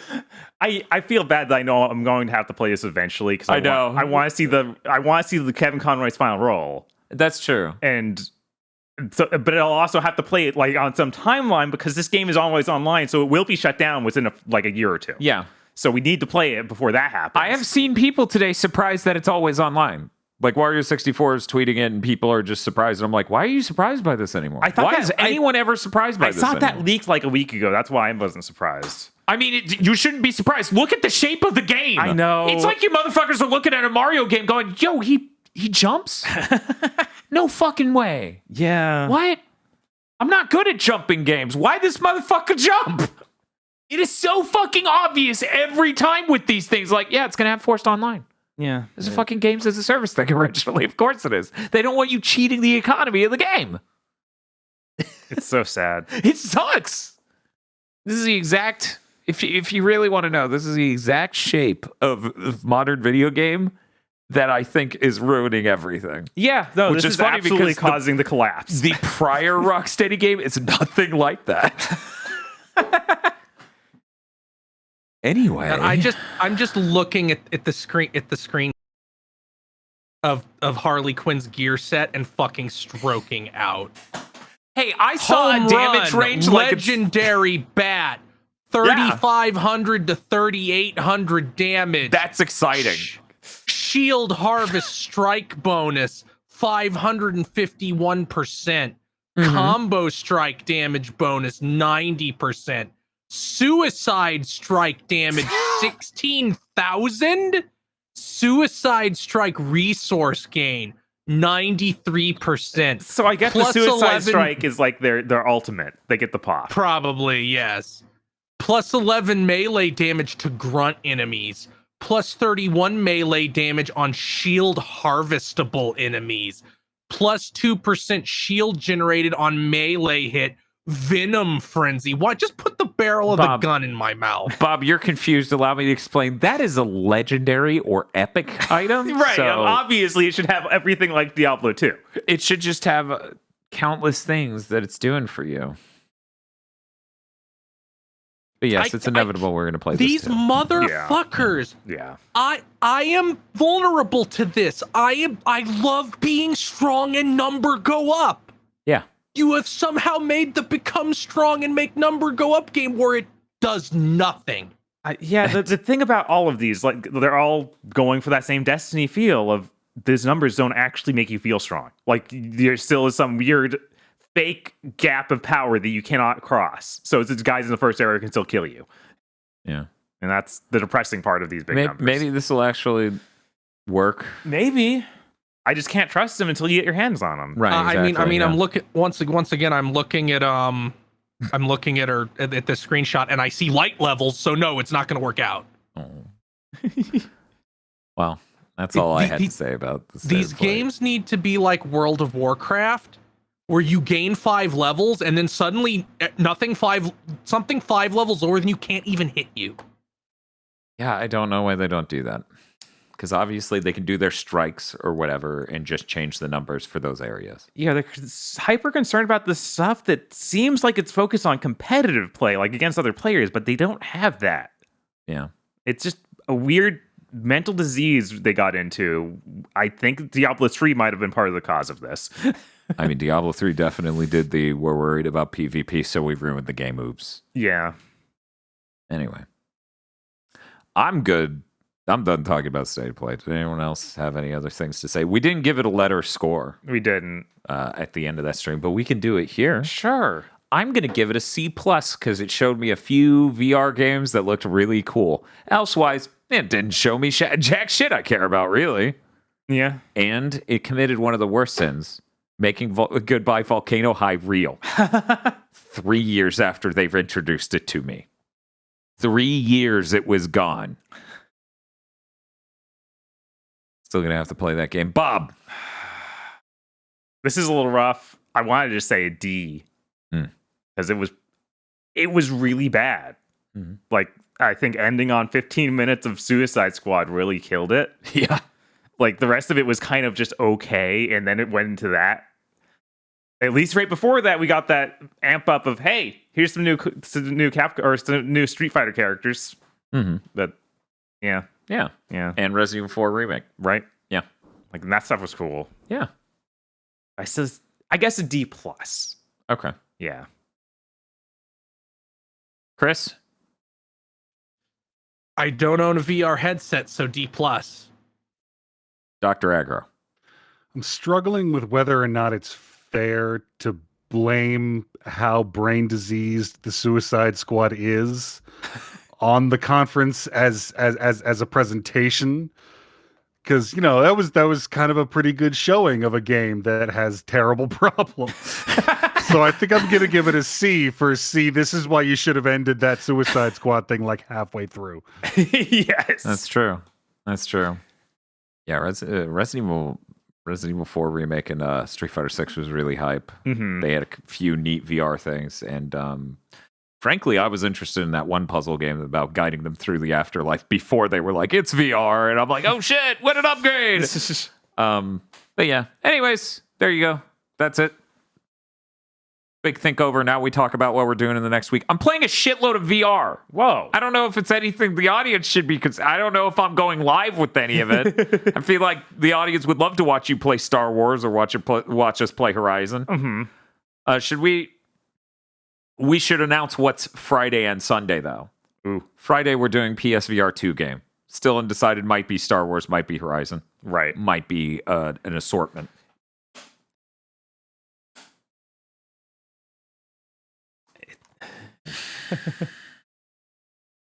Nope. Hey. None of these are set up right. What about this? Babylon's Fall. That's what's Sunday. Oh, There you go. Sunday is Babylon's Fall. We're giving a farewell to Babylon's Fall this Sunday. Will it still be there? It shuts down on the 28th. It so we're shuts doing down on Tuesday. Yeah. So we do it a little ahead of time. A lot of farewells this week. We did the PSVR 1 farewell, and now we're doing a farewell for Babylon's Fall. Luckily for us, Just as Ag sent us a copy in time because the price of the physical skyrocketed when they delisted it from everything. I'm like, look, I want to do that stream, but there's no way we're spending $80 on the game to do that stream. So look forward to that on Sunday. And tomorrow, I don't know which of those games we're doing, but it's going to be a really good time. Yeah, no, I think both of those are really cool. You have to balance between that Star Wars game's been out for a while since Games Quest 2, so maybe it's less hype because of that. VR games aren't real. That's true. We could do a VR game from 2017 and no one would know. That's true. Because I was going to say, Horizon has that massive depuff of its Horizon, so no one on Earth cares. Aggro, he just unpersoned you. Bob, where do you think I am when I'm not in the room with you? I'm sorry, you just vanished. Ground control to Dr. Aggro. No one on Earth really cares. Aggro, did you get to the second area where she knocks you out? Did you get knocked out and there's a transition? Oh, yeah. No, I was halfway up that wall and then I turned around and went, oh, I missed one of those targets. I'll shoot it as soon as I get to the top of this thing. And then I got brained with a rock. Oh, okay. So you've seen Aloy in VR. Yes. I'm assuming it's because the headset is gauging how far I am from the ground, but I'm like, man, everybody in Horizon's tiny. Yes, no, that is literally what it's doing. Yeah, it was weird. I didn't think I would ever see Aloy in VR. That's like a weird thing. Yeah, I assume she wasn't in this. Me too. All the advertising made it seem like it was a separate story. They didn't show her. It wasn't until like the preview sets started going out to reviewers that I saw footage of her. See, I didn't even know. I watched some people stream it and I just tabbed out before they got to that part. But yeah, it's weird. Yeah. It's just weird. It's like Aloy is not some iconic character, but she is an important character technically. So it's kind of like if Nathan Drake was in front of me in VR, and that just feels like it's weird. Cole McGrath was hunched over me in VR. She's like, hi, I'm Aloy. This is a Horizon game. Here's 2 lines of dialogue to place it in the timeline. Peace. Yeah, that's true. That is literally what happens. Anyways, that's what we're going to be up to. You should all expect podcasts. Open-ended statement. Right. Chris, what are you up to in the next week? I'm gonna stream Saints Row 4. Woo! I'll probably, I might after that, depending on time, take a look at Gat Out of Hell, the expansion pack for Saints Row 4, which I'm not really interested in because I don't even think that thing has missions. I think it's just do takeovers, take over the city map. Oh my god! Oh, at least coming to Saints Row 4 after Saints Row, that's got to be an upgrade, right? Oh, I assume. Fucking hopefully, I assume it'll be closer to done. Yeah. So there you go. Aggro, what do you got going on in the next week? I'm going to be playing a shit ton of VR games and probably getting sore shoulders from climbing all that goddamn mountain. Weird that my legs are not sore from climbing this mountain. It is insanely ripped. Bob was saying the thing that they would cut to the third-person perspective and my character would have a gorilla arm for one of his arms. Just absolutely massive mutant arm. Anyways, that's going to do it for Big Think Dimension this week. I guess. Bye. Bye.